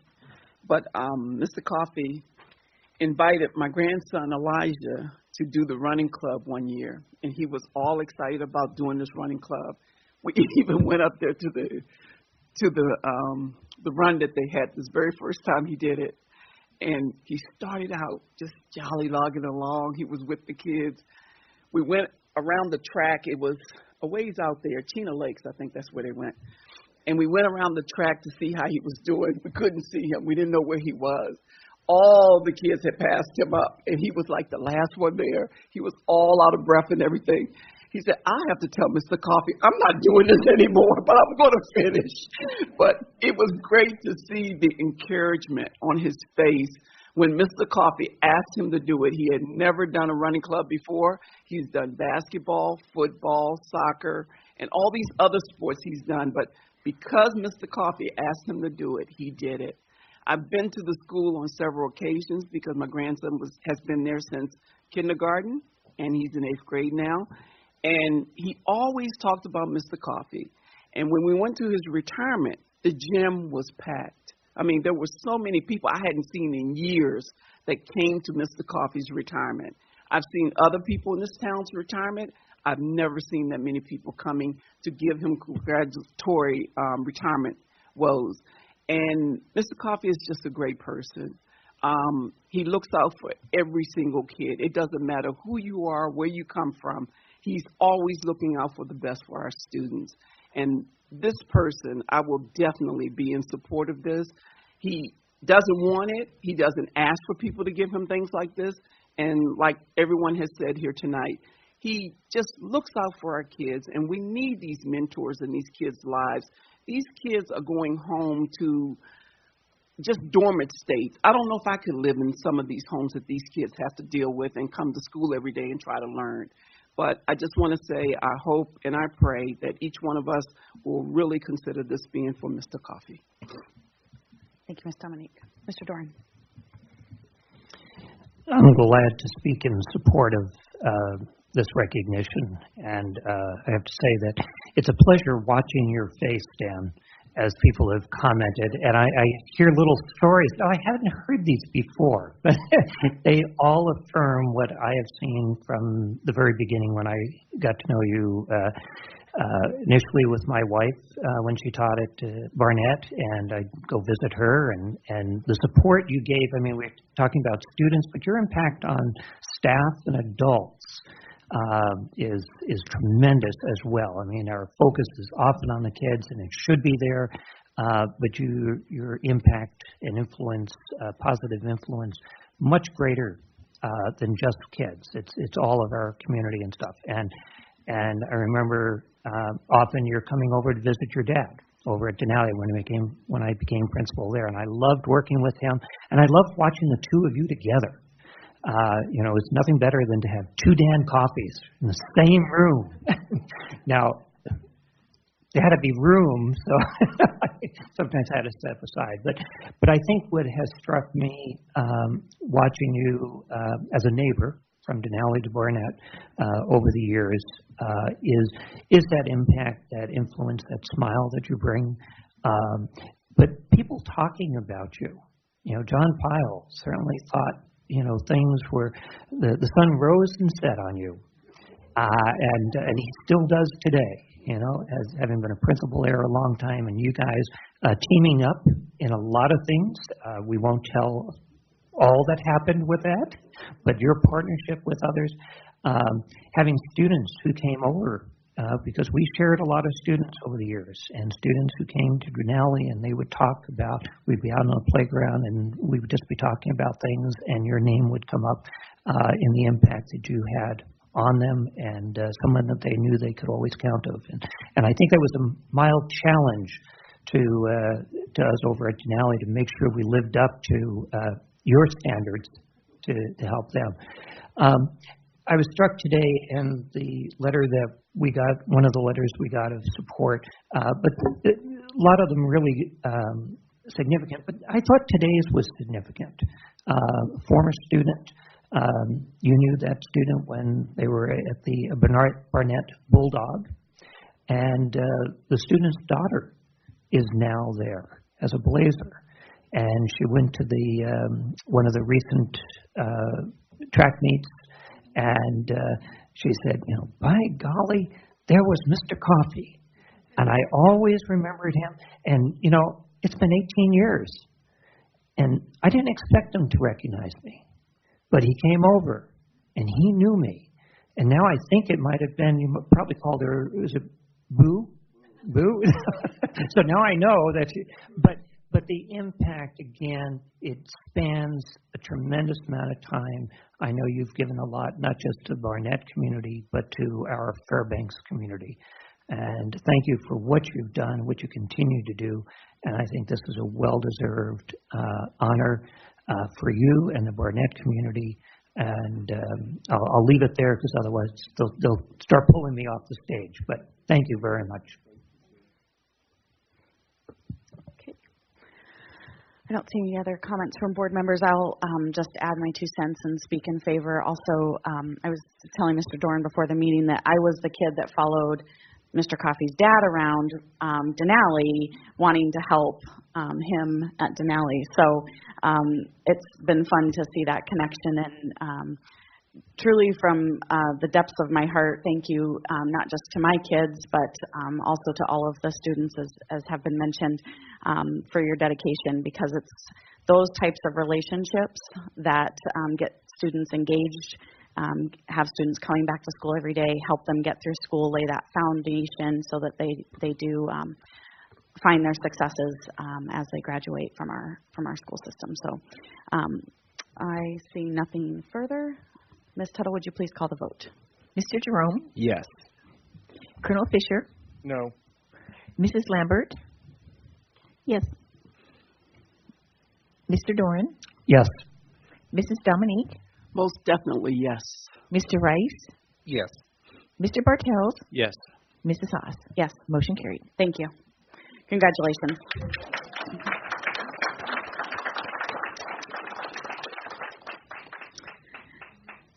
So now with the reorder of our meeting, we are going to move to action items old business.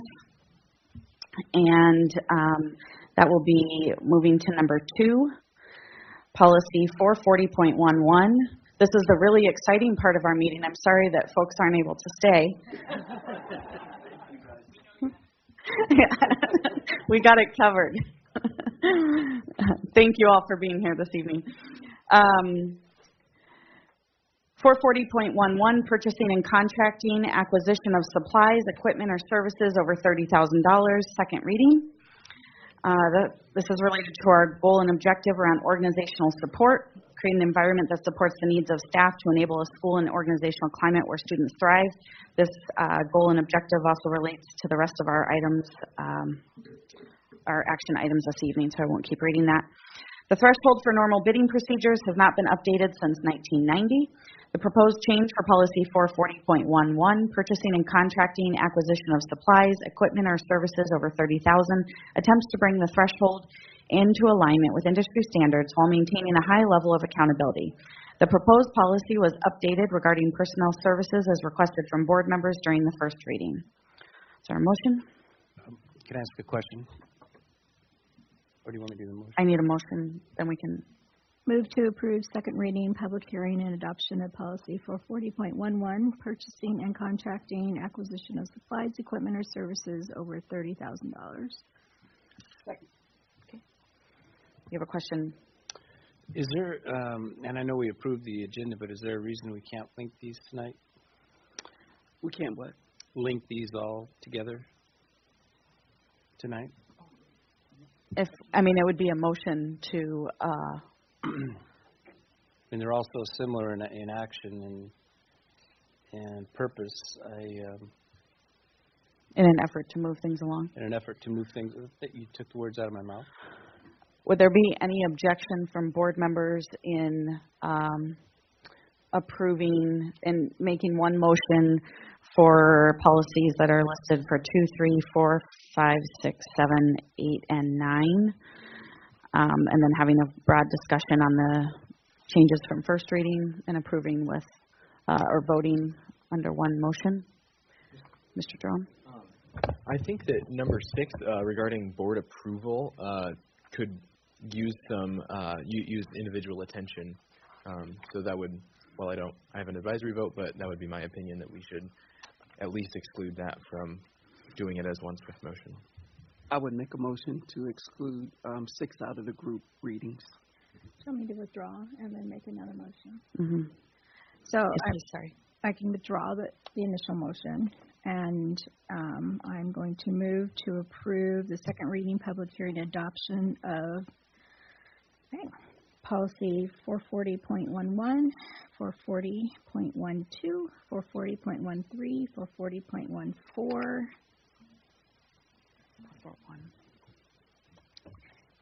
441.1, 442.10, 442.3. Second. Yes. Okay. All right. So on the table are action items 2, 3, 4, 5, 7, 8, and 9. That doesn't give you a lot of time to prepare probably the statements that you had. Do you have anything you want to add before we? Do you want to talk about the changes that were made within those policies? I know you were prepared probably to speak individually, but okay. Either way. I'll turn it over to you, Bart. I'll stop talking. Was there public? After we get an update from you, yes. Okay, so there were a couple things that were... Can I get you to pull the mic a little closer? Sorry. Thank you. There were a couple things that you asked me to review on these, and we did come up with a couple of changes in the language. The first one was the question about the language of acquisition of personal property or personal services. And when you asked me about it 2 weeks ago, I knew some of the answer but didn't know the rest of it. I'm glad that I went and researched it because it gets a little bit complicated. Property is pretty simple. In legal terms, property is broken into personal property and real property. Real property is land, buildings, things like that. Personal property is everything else. If we change that to non-personal property or things, we start to muddy the waters on that. So that's a pretty clear-cut one, and I think that most places that do purchasing when they don't include real property purchases in their policies call it personal property. Now, services is a little more vague. There's a lot of contradictory definitions of services. And so what we had suggested is removing the term personal or non-personal or professional or any of those adjectives and strictly going with services. And then we flipped it around so that it wouldn't be confusing. So I think we had proposed now the acquisition of services or personal property. some of the issues with services, if we call it personal services, some definitions describe that as an employer-employee relationship.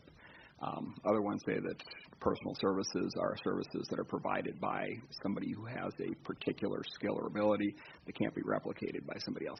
And because there's such confusion between those terms, I think just eliminating it. And the one thing that I had considered, and I don't know if you want to make the change, is non-employment services, and because we don't purchase employment, those are the things that are handled through personnel office. I didn't include it because, well, again, because we don't purchase employment services. We hire people for those, and that's handled in a different part of the board policy.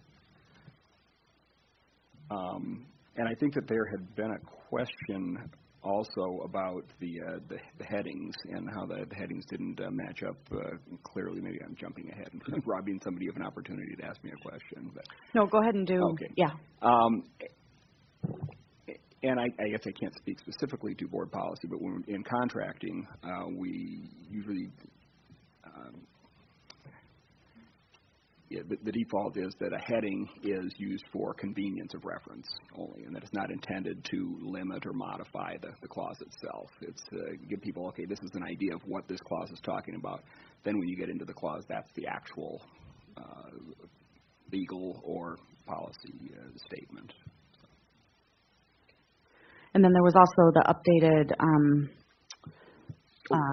statement. About the non-discrimination. Non-discrimination statement. And we had discussed that, and we had talked about making the changes to bring it into alignment with Policy 130, and is it the other policy that references it? Right, and main policy. So what we came up with is, rather than trying to parallel it, we would incorporate it by reference that way, especially because it's I think that there's a plan to make some further modifications to Policy 130. So if we made the changes to Policy 441.1, and then they made changes to 130, we'd have to come back and make changes to 441.1 again. Whereas if we just incorporate it by reference, it would be taken care of when 130 is modified. Okay. That was 441? Yes, 441.1. Yes, okay. Okay. All right. Are there any public comment related to policies that were read in the main motion? I'm not going to. Okay. Seeing none, I go to the board for questions or comments regarding the policies that are currently on the table, which are all of them other than number 6. Ms. Lambert. Well, this is just regarding the policies that are currently in front of us. In the packet, there's 442.14 and 442.15. And I'm looking on our motions, and maybe I'm not seeing them. 440. I'm looking at an electronic copy, so I don't have the same thing. So I have, so in the packet is 442.14, but I don't see a motion. I don't recall seeing that one. And then our packet also has 442.15, and I don't see a motion for that one either. Are we supposed to be doing those two tonight? Number 8, grouped under item under 8. Are they they're all grouped under the one. Oh, that's right. That's right. Okay. Okay, yeah. Never mind. Thank you. I'm good. Okay. Okay. Ms. Dominique, sorry. I don't know if I need to make a motion for this or how I would get this implemented. Even though we pulled number 6 out, I still think if we're going to move it from 30,000 to 100,000, I still would like to see it be at 70,000 instead of 100,000 for all those policies. No, for all of them. The ones that we have in here that say 30,000 to 100,000. So you would make a motion to amend the amount from 100,000 to 70,000. Right. Or 70,000 to, oh yes, 100,000 to 70. You're right. Yes, so I'd like to make a motion to amend the policies that we have before us for purchasing and contracting from 100,000 to 70,000. there a second? I'll second for discussion. Okay. Do you want to speak to your motion or amendment? The reason being is because if we're going to move it from 30 to 100,000, why can't we move it from 30 to 70? I just think it's a more safer area to review if we have to review any of these documents. And I understand the position that we're in. I understand why we are doing it this way. But I just think 70,000 is a better level of accountability. Okay. Does the administration want to speak to the change, the amendment? Yes, I would like Bark to speak to that change and remind everybody the thresholds that the other big five hold and the standards that we're trying to meet, and then Mr. DeGraw to speak to that as well. Thank you. Yeah, and so I guess my comment to that is what Dr. Borick had mentioned, that the other school districts have these higher thresholds, and actually some of the smaller districts have, as far as reporting to the board or requiring board approval, there's no threshold. They actually allow the superintendent to approve any contracts. The other school districts are in similar size to us, have thresholds of $200,000 for services contracts, $500,000 for equipment and property contracts. The state's threshold, the university, the uniform grant guidance all uses higher thresholds than where we're at right now. And the thresholds that we have right now were in place 28 years ago, when the federal guidelines were similar, and the federal guidelines have now gone from that level up to 150,000. We don't think that we need to go that high because we want to stay in alignment with other district states. But after a lot of discussion in our department and with other school districts, not just in our department, within the administration, we had settled on 100,000 as going to achieve the desired end of streamlining some of the processes while still maintaining a level where larger purchases are going to be reviewed and approved by the board. Mr. DeGraw? Yeah, and I believe 2 weeks ago a board member did make the point that these purchases would be all approved purchases per the current fiscal year budget that we're in. All the purchases made under these new thresholds would be within the board-approved budget. And again, in admin services, one of our strategic plan initiatives and goals is to streamline processes, improve efficiencies, so we can get more done using fewer dollars to pass those savings on to students. That's really one of the main strategic objectives that we're trying to accomplish.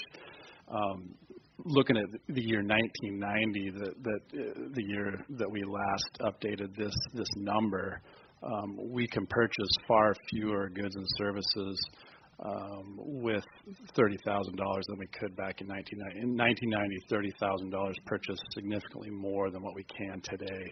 And so making this change to the $100,000 threshold would just allow us to move quicker.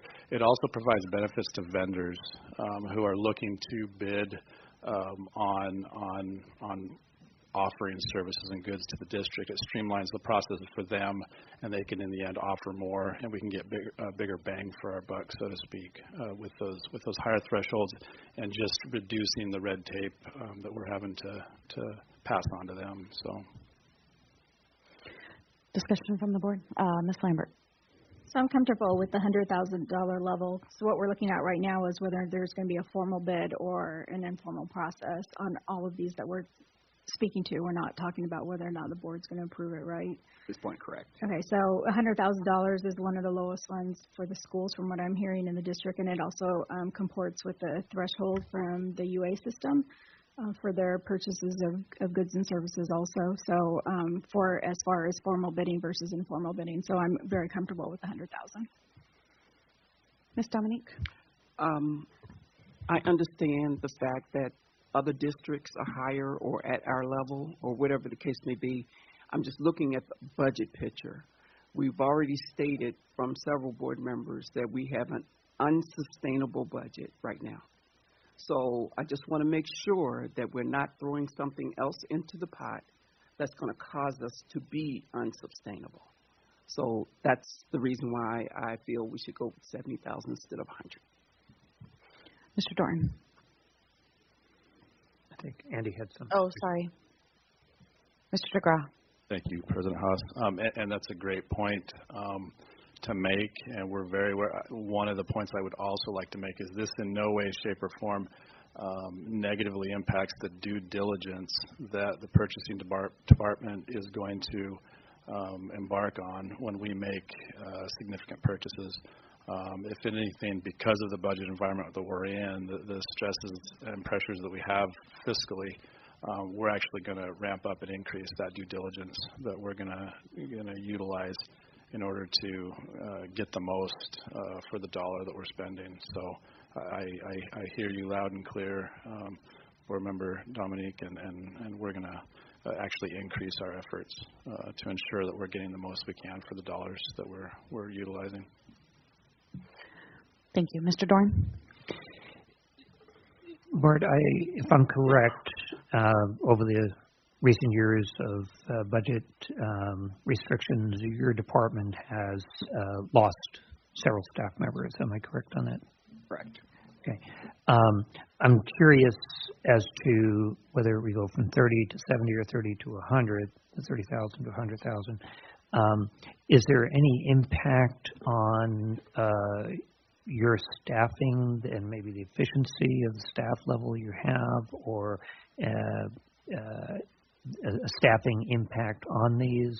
Can go either way, but I'm just looking. Does it help your?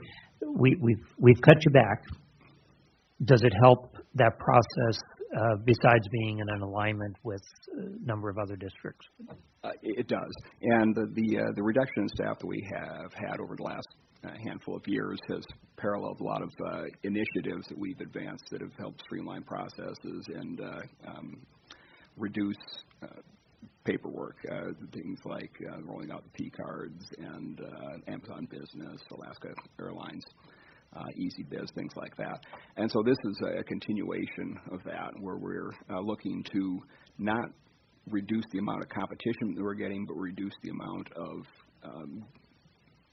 a bureaucracy, because I think it gets a bad rap, but of red tape, as Mr. DeGraw had pointed out. We're still going to get ask the same people for the same pricing, and it'll be the same terms and conditions. It's not going to have a lot of the hoops that they're going to have to jump through. We still reserve those for the larger purchases when we want to have a higher level of, I'm blanking on the word that I'm looking for, making sure that the vendors are complying with everything that we have in all the board policies. But I'm sorry, I'm losing myself here, but it's going to help us down the road when we're looking at further contractions in our department personnel, and it's going to help the schools that also are putting a lot of effort into coming up with specifications and following up on solicitations like this when we have to. And a question to Mr. DeGraw. Andy, is there anything, the way I read this, I would think that if a circumstance came up that it behooved the district to get some competitive bids at a lower threshold than the 100,000, that would be possible to do. Absolutely, and we would actually take those steps regardless of the requirements. If we know we can get better pricing by going through a certain process, we have the capacity to do those things. We're absolutely going to do those things. Okay. I appreciate Ms. Dominique's concern, because I had a little bit of concern. That's a big jump, and we talked about last time that 100,000 is, on one hand, it's not a big chunk of a budget, but it's a significant dollar amount. I think I would lean towards staying to, go in with the recommendation for 100,000.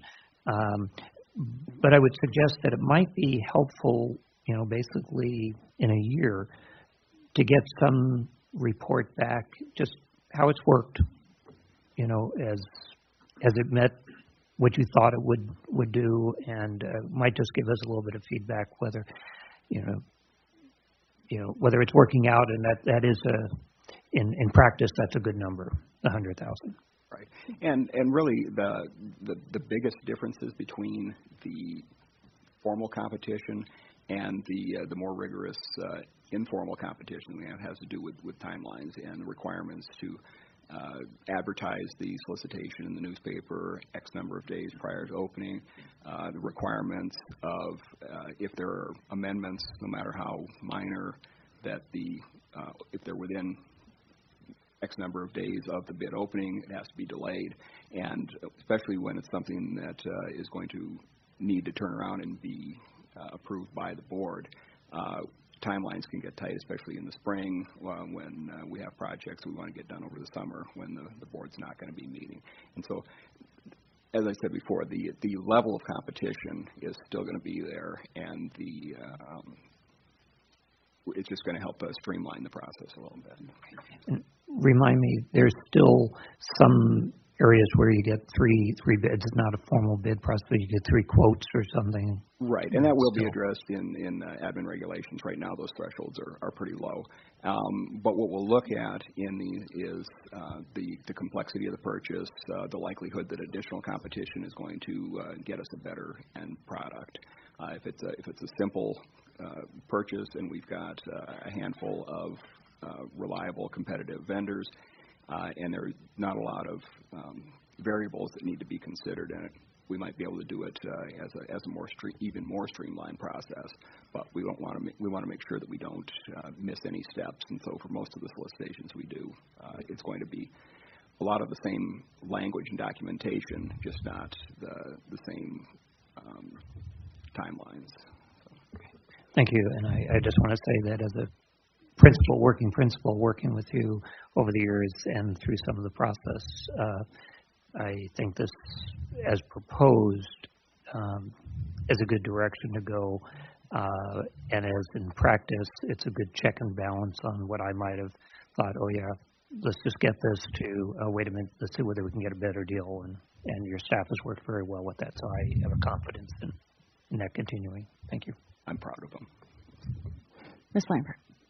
So I just want to reiterate for the listening audience that the policies that we're dealing with right now that are on the table are only to determine whether or not we should raise the formal bid limit to $100,000 and not whether or not this board should approve at $100,000 or $70,000 or $30,000. That is one that's coming up. So all that's in front of us right now is whether or not we have a formal bid process at that $30,000, $70,000, or $100,000, and to be in line with industry standards and with what is going on in the state. $100,000 would be an appropriate formal bid process, like we've been discussing, and then we'll discuss on number 6 whether or not we want to have a lower threshold for approval by the board, which is where it's going to hit the budget. So I'd like to call the vote. Do you have something additional that? No, just a clarification. I think our vote is on the amendment, whether it should be 100,000 or 70,000, and then we will go back to the original motion. I think that's what Ms. Lambert was saying. That was what I understood Ms. Lambert was saying. Okay. So, Ms. Tuttle, would you please call the vote on the amendment from 100,000 to 70,000? Colonel Fisher? No. Mr. Jerome? Yes. Mr. Rice? No. Mr. Bartels? No. Mrs. Lambert? No. Mr. Doran? No. Mrs. Dominique? Yes. Mrs. Haas? No. Amendment failed. So back to the group of policies, the main motion.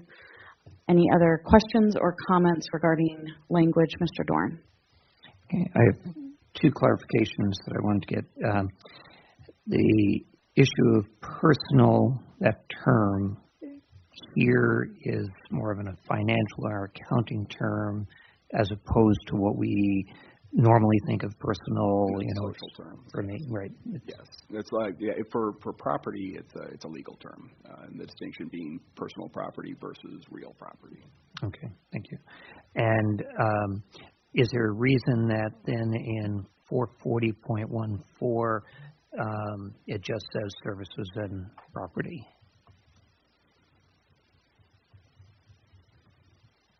Or actually, it says property or services. It's the reverse. But 440.14. 440.14.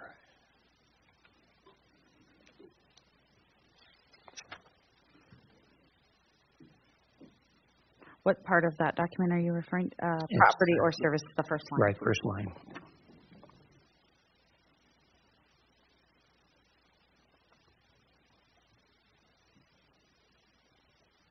Okay, and I don't know that there's a specific reason for it.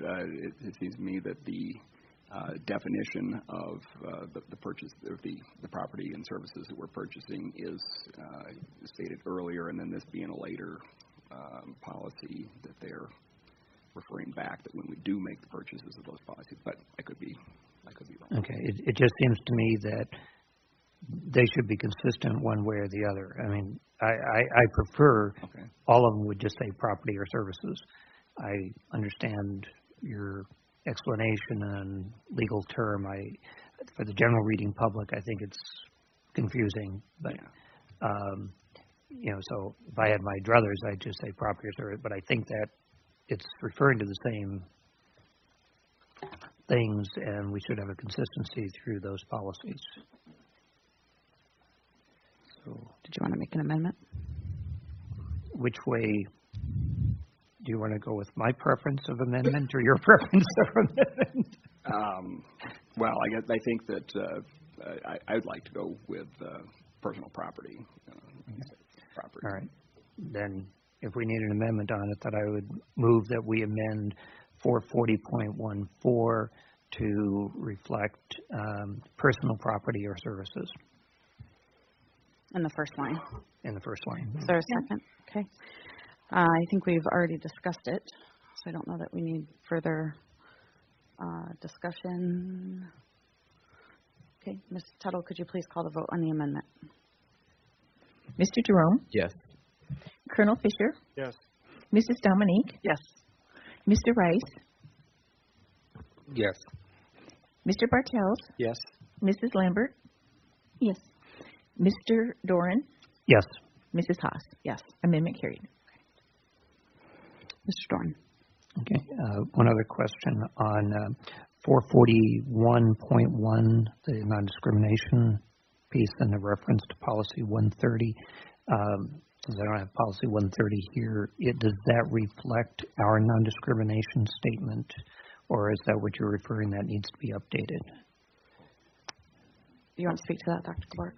Yes, so this refers to the current policy. We're in process of updating that. I do not know when that policy will come to the board, but when we do, then this will be the most accurate description. We're trying to just reference policies and statutes and those sort of things throughout so that as those things get updated, we're not having to change all the language. We just refer back to the policy of origin. Okay, and will that reflect what our public statement of non-discrimination is then? Everything will have to get updated at that point. So the public statement is based on the policy. And the policy is being okay, updated. so the policy includes gender and those other areas. So that were not cited in here originally. We apply that particular non-discrimination policy in all the areas that we are required to do so. So on our public documents and anywhere non-discrimination is a standard that we must uphold and advertise. So. Okay. But as I understand, as I understand it, our policy 130 needs to be updated, so that work is being done to make sure that we are in compliance with all of those pieces. Right. Okay. Then I guess I would just encourage that be done sooner rather than later. It's actively being done right now. Okay. Yeah. Thank you. That answers my question. Thank you. Did you have a question? Yeah, go ahead. So I was looking at the different policies, and policy 1011 is updated, so it would just be the 130.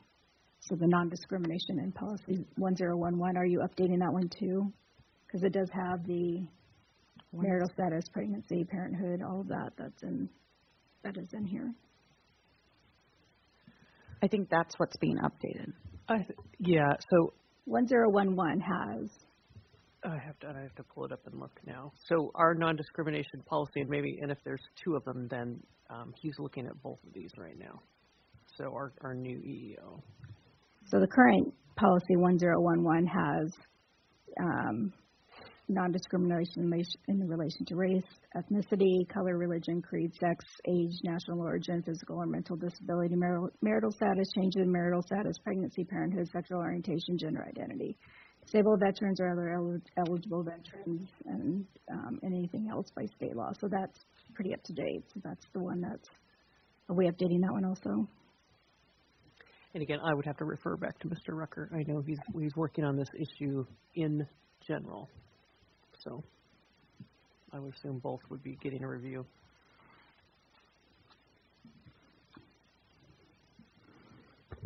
How soon? I could not speak to that. So he's working with legal counsel right now and doing a review of the work that's been done prior, reviewing results of the recent court case that changed our course last year. So there are numerous issues to be considered there. Okay. Because if we update something on this that refers to outdated policies and there's a gap, then we're not going to be, then our intent is not going to be complied with. If we pass this and say, as defined under these policies, and those policies aren't up to date, and there's a gap between when we, and there's some contracts that are let in between the time that we actually update those and today, then. Again, I would think that we'd stick with our baseline policy as they currently exist. And if we know that we need to update, and all that to be said, I'm going to guess there's going to be some more discussion around those updates. So I don't know that. I think there will be some issues that the board will need to grapple with. And I would just, for process purposes, if you feel that one policy reflects something that is more appropriate, that you could make that amendment. Mr. Bartels? And I understand what Ms. Lambert's concerns, and I think if I'm following this, that this is going to keep us current in all policies, where if we're referencing policy numbers, they're going to be cross-referencing into other policies. Policy numbers are going to be the most accurate we can be at that moment in time. And I think that's the best approach to this as we continue to update our through board action the policies. And Policy 130 was updated January of 1998, whereas Policy 1011 was updated in June of 14. So it's a constant live document that I think this keeps us the most current. So, but I do understand the concerns. Mr. Dorn? Could I suggest an amendment? It looks to us like they were both updated at the same time. They reference each other, and they're exactly the same. So that's what I was trying to pull up. Yeah. What were the two policies? 130. And then what was the one you said, though? 1011. Mr. Doran? Okay, so question, Dr. Bork. 130 is updated to our public notice of non-discrimination. They're consistent. So again, maybe I'm misunderstanding, but it seems to me that our public notice is a reflection of the policy, right? So the public notice matches the current policy. Okay, so it includes that last section, that parenthood, sexual orientation, gender identity, or veteran status is in the policy now. Yeah, those are all in that policy. Okay, that was my initial question, to make sure that our non-discrimination and policy 130, if we're referencing policy 130, does include. Right. That public notice should be based on that policy. Okay. So. Okay, and that was the check. Okay. So okay. Yes. I just wanted to correct myself. Yes, I was looking at the AR, not the policy. So thank you. Right, that's another issue. And so was I, so we're good. Okay. Very good. Okay. So back to the policies that are on the table. Are there any further discussions regarding those policies? Okay, seeing none. Ms. Tuttle, would you please call the vote? I just want to make sure everybody's clear on 440.11, 440.12, 440.13, 440.14, 442.10, 442.14, 442.15, and 442.3. Is that your record as well? Okay. Would you please call the vote? Colonel Fisher, Yes. Mr. Jerome, Yes. Mr. Bartels, Yes. Mrs. Lambert, Yes. Mr. Doran, Yes. Mrs. Dominique, No. Mr. Rice, Yes. Mrs. Haas. Yes. Main motion as amended carried. Thank you. Okay, so now we're to item 6, which is 440.152. The threshold for bidding procedures has not been updated since 1990. The proposed change for policy 440.152, purchasing and contracting, approval of contracts, board approval not required, would bring the threshold into alignment with industry standards while maintaining a high level of accountability. There are no changes from the first reading. I'd entertain a motion. Move to approve second reading, public hearing, and adoption of policy 440.152, purchasing and contracting, approval of contracts, board approval not required. Second. Okay. Is there anything the administration would like to add specifically to this policy? I think, yeah, again, Mr. Grayheck and Mr. DeGraw just speaking to the purpose behind this. Yes, I think, again, we're trying to not subvert any kind of approval by the board. We're trying to streamline the process for the relatively small purchases. These are all purchases of items that were outlined and approved in the budget for the current year. And if there's something that's questionable, we can bring it to the board.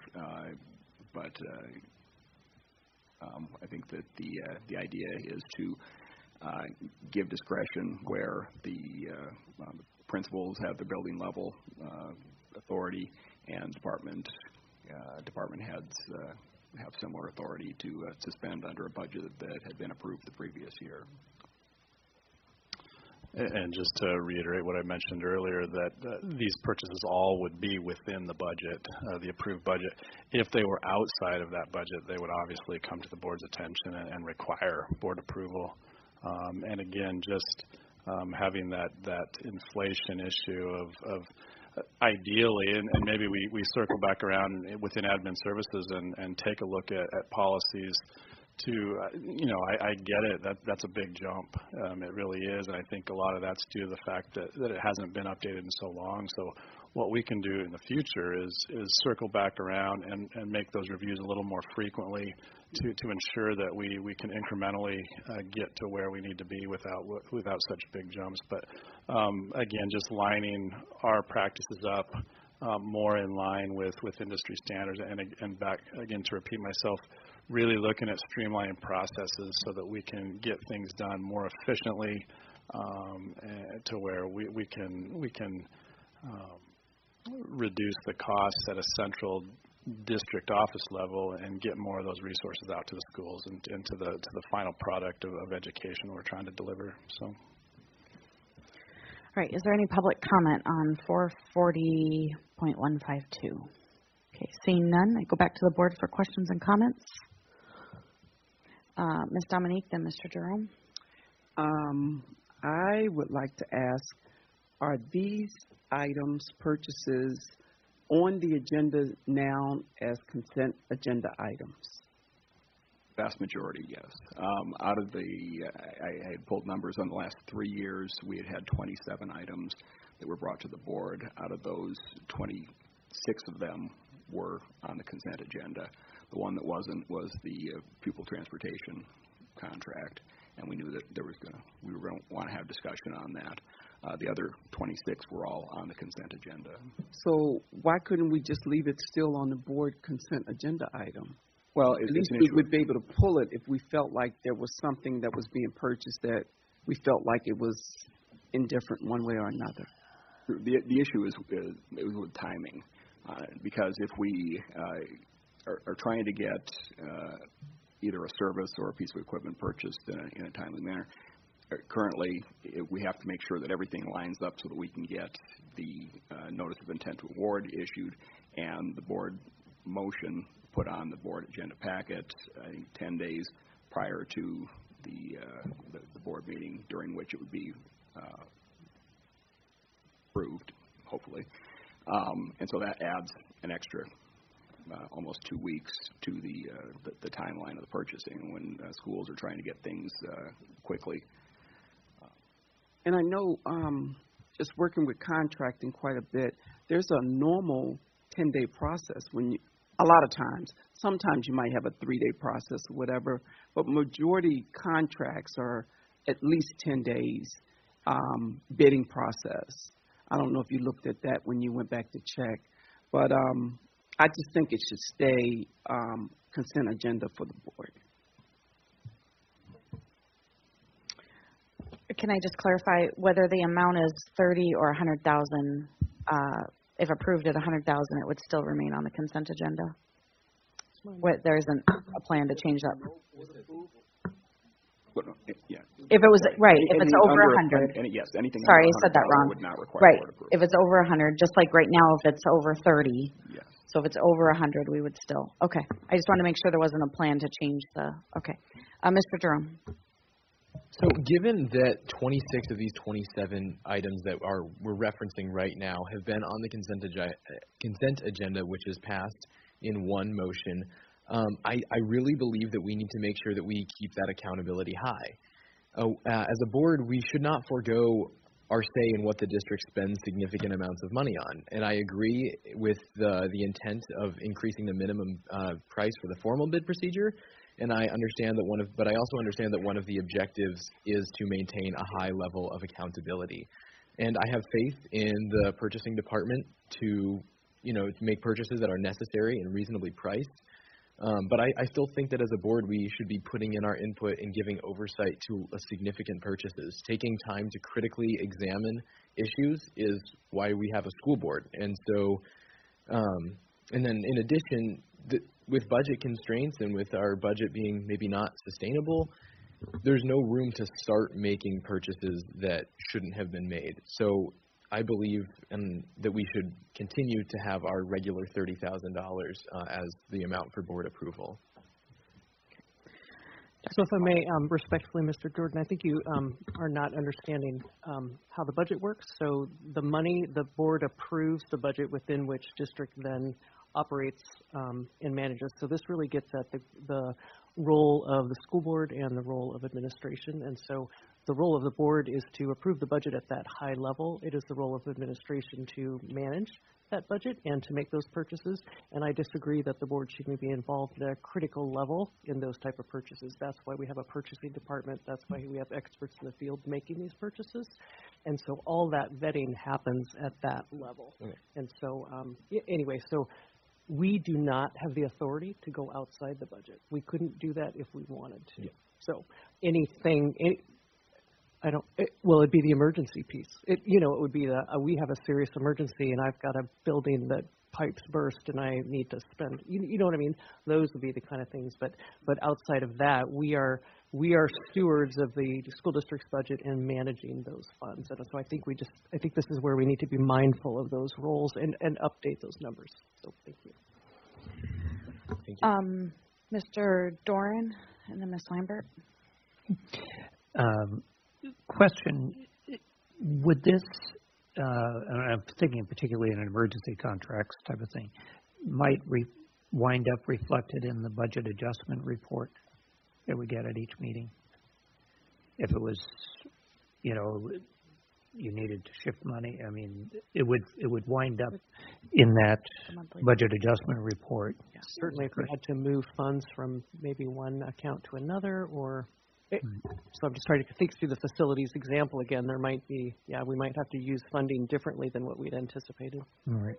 So in essence, it does, it might some things may come back that would be impacted by this policy, but some things might be reflected in that budget adjustment, which is a consent item. But emergency purchases wouldn't fall under this. Emergency purchases, well, were in the other policy that was passed, that they are taken care of at the time and then reported to the board afterwards. If an emergency purchase, we can't wait. Right, and I understand it's not waiting for approval on that, and actually, if it was an emergency over 100,000, we'd wind up bigger issues. Right, and quick action to try and address that. But in terms of this, if it was something, it might fall under, so at least we'd be aware of it, and it's a report, not an approval of those expenses as such. But as we had talked about last time, that if there was an emergency purchase, that the board would be notified.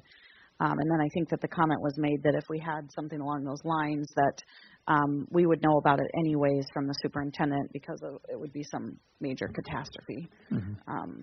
So I think that we had talked about that there would still be a report back to the board regarding that. So there's an information piece to the board, which I think is important here, and I think that's part of the concern. My other question is just in terms of, we've talked in the last couple of days, providing more site-based budgeting to the buildings for such. That a player in any of this, or I don't see it as problematic at all, but I'm just wondering, because site-based budgeting has various definitions and limitations. So. The dollar amounts in that site-based budgeting concept don't necessarily lend themselves to exceed the limitations that we're talking about here. So. Okay, thanks. Ms. Lambert. So I don't know if you know the numbers, but you talked about how many, were there 26 that were on the last year's? Over the last 3 years, we've had 27. On the consent agenda. No, well, 26 out of the 27 were on the consent agenda. And do you know, like Ms. Dominique had originally mentioned maybe $70,000 for the approval level. Do you know how many would have been underneath that versus over that? See, I do have some numbers here. Let me see if I can find that.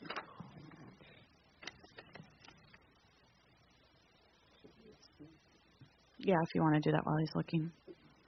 I'd like to extend until 10:30. Okay, so is there a second? We're looking. Oh, sorry. That's okay. Go ahead. We were trying to do it while you were looking, giving you time. I don't have these. I have these in date order instead of numerical order. But let's see the ones. So out of those 27, the ones that would have been excluded, or the ones that you would still see. The 30 to 70, right? Right. So 30 to 70, we've got 1, 2, 3,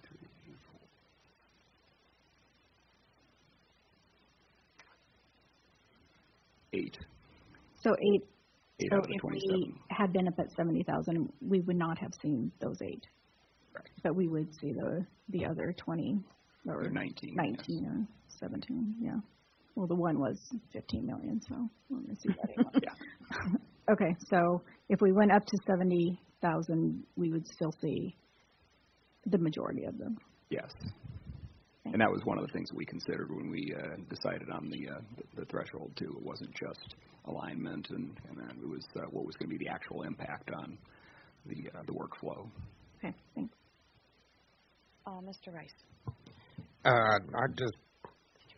I know everyone's worried about the amount of money that we have, but working at Public Works and having to go into emergency funds, especially in the winter time, is something that we go into every year. This year we didn't go into as much, but the year before when we had such a big heavy snowfall, our budget for snow was like $600 and some odd $1,000, because of all the equipment and everything else that we had to rent and get going. So, and this year, with a lot of the rain and snow that was bringing the trees down and breaking the trees and stuff like that, I couldn't get enough guys out of the union hall to help us start dealing with a lot of those trees because it happened, just so fast that we had to contract out, emergency with a couple of other contractors to make sure that, we were getting, everyone safe, getting the trees off the roads, making sure that the power lines were all cleared off and stuff like that. So, to me, this is a relatively low number, especially if it comes to emergencies in the winter times. Like you were talking about, Ms. Gabor, if we have some plumbing problems and stuff like that, 30,000, yeah, you'll be able to take care of one school. 100,000, you'll probably take care of, like a small handful of schools. So, this is kind of relatively kind of small compared to some of the emergencies that do come up.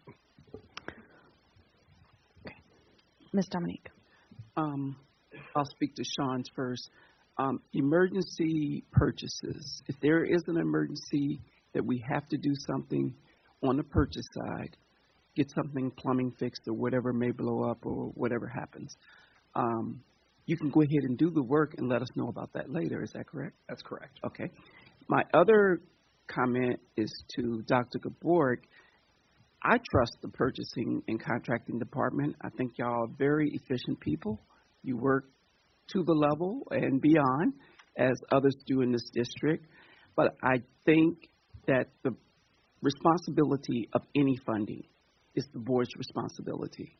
And I just see that having the board not be required to have it pulled for whatever reason is not necessary. It's been 28 years we've been operating in this manner, and I just think it should be on the consent agenda. Maybe not at the 30,000 level today, but at the 70,000 level. Anything over 70,000. I guess I would have to make an amendment, huh?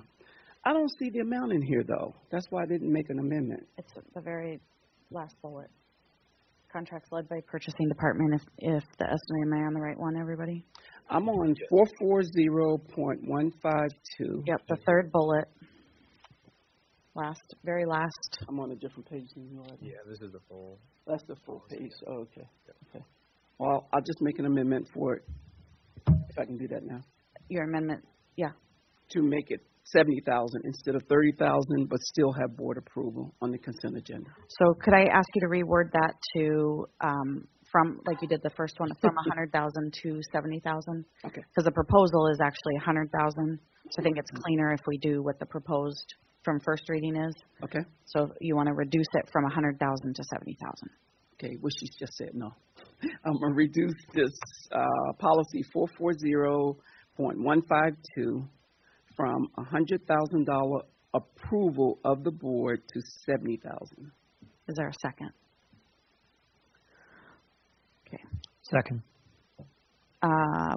Further, Ms. Dominique already spoke to her amendment. Yes. Is there any further discussion on that? I'll chime in. So I manage a budget like almost a quarter. Can I get you to pull your mic a little closer? Sorry. Yeah. Thank you. Managing a budget that is like equal to or my budget's actually larger than the school districts across Alaska. If I respect the need for decision makers to have fiscal agility is what I would call it, to be able to make timely acquisition decisions. There is a value of time associated with being able to compete on the market for things that, Mr. Rice mentioned earlier.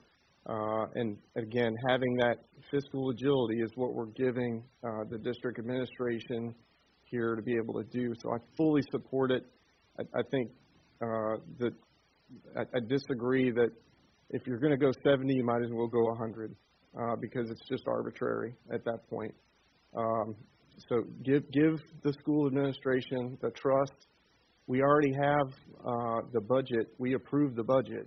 And so we're just giving them more fiscal agility to work within that budget rather than having to come back and ask the board, for, again, nickels and dimes is what we're talking about on a $238 million budget, I think is what we approved for this year.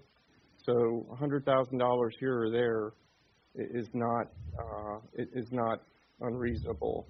And I think, again, it empowers the administration to be able to make more timely acquisition decisions in support of the mission. And that's really what this is about. And I think the proposal is, as written, not the amendment, is in dire need of approval. Thank you. Thank you, Colonel Fisher. Okay, I don't see any further discussion. Ms. Tuttle, would you please call the vote on the amendment from 100,000 to 70,000? Colonel Fisher? No. Mr. Jerome? Yes. Mr. Doran? No. Mrs. Dominique? Yes. Mr. Rice? No. Mr. Bartels? No. Mrs. Lambert? No. Mrs. Haas? No. Amendment failed. Okay. So we're back to the main motion, and I feel like we've had a lot of discussion around this. I don't see anyone else's hands. Ms. Tuttle, would you please call the vote on 440.152, the original motion? Colonel Fisher? Yes. Mr. Jerome? No. Mr. Doran? Yes. Mrs. Dominique? No. Mr. Rice? Yes. Mr. Bartels? Yes. Mrs. Lambert? Yes. Mrs. Haas? Yes. Motion carried. Thank you. Okay. We are down to the end. Thank you, Bart. Appreciate it. That was a lot of work to put all these together, so it's been a work in progress over the last few months, so thank you. It's only once every 28 days. Yeah.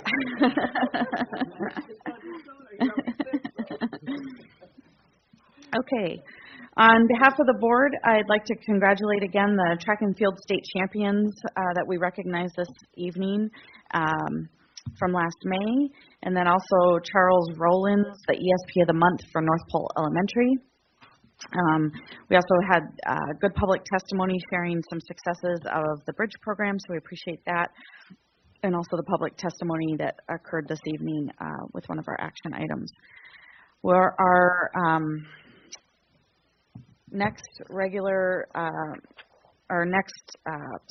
special meeting is October 1st, and then our next regular meeting is October 2nd, which is also the municipal election day, so I'd like to remind everyone to get out and vote. And I believe early voting is occurring, so people can start that process now.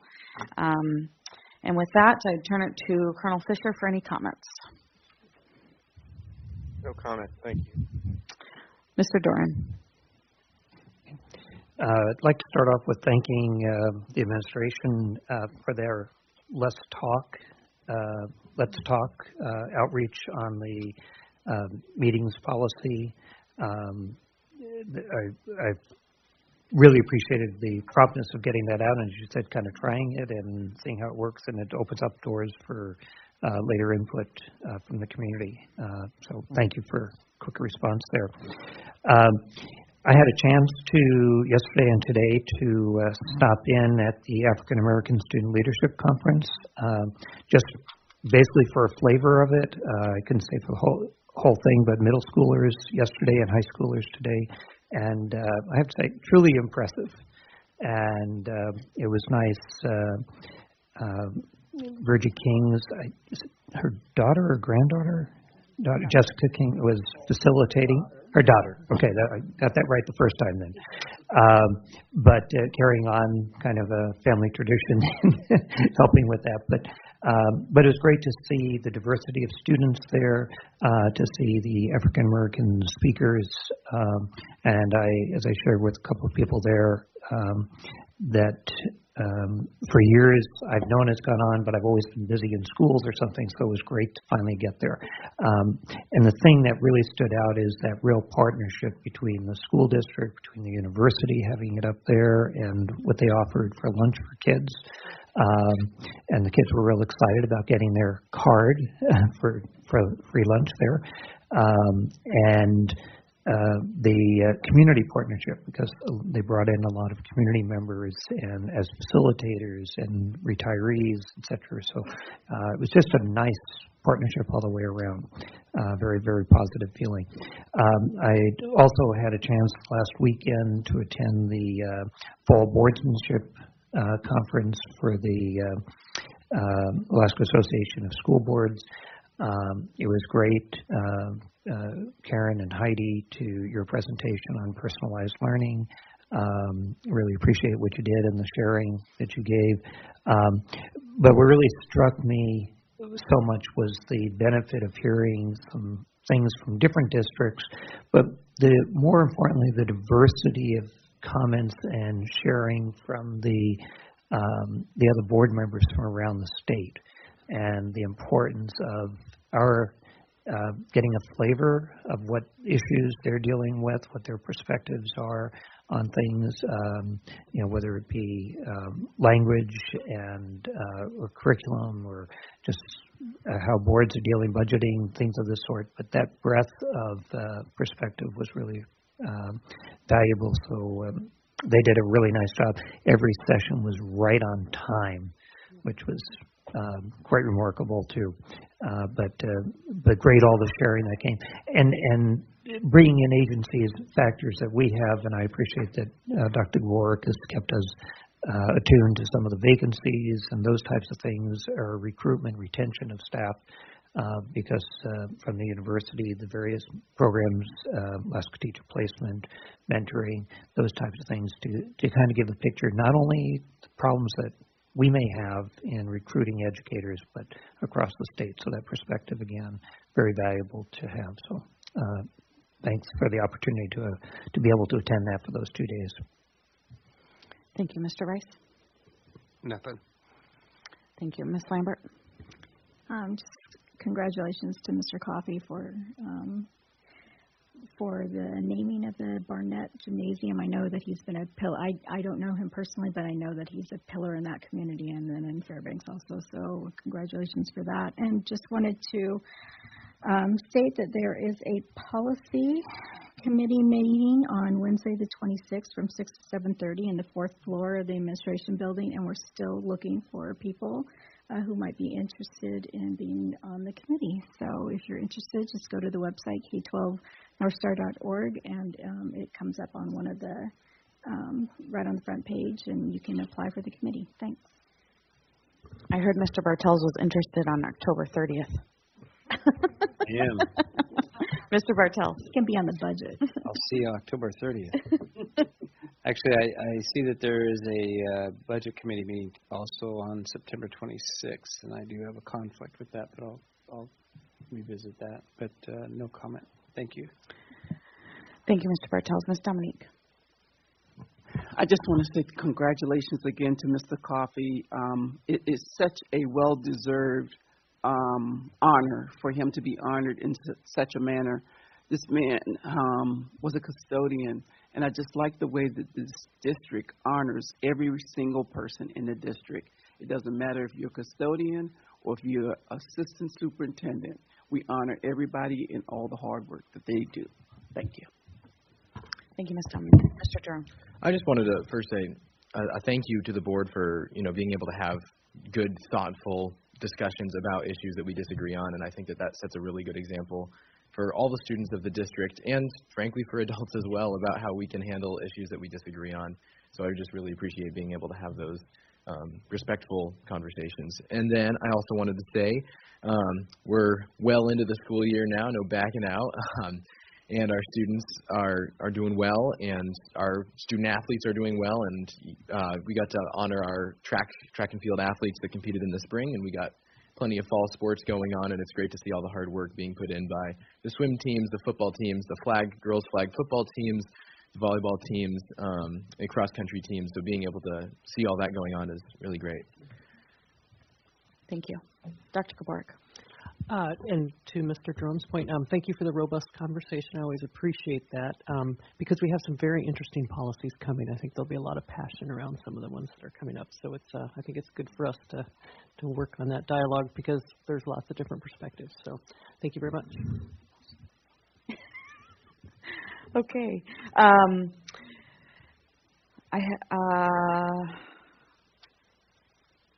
have one comment and I don't remember. So I would entertain a motion to adjourn. Move to adjourn. See no objections, or adjourn. Thank you.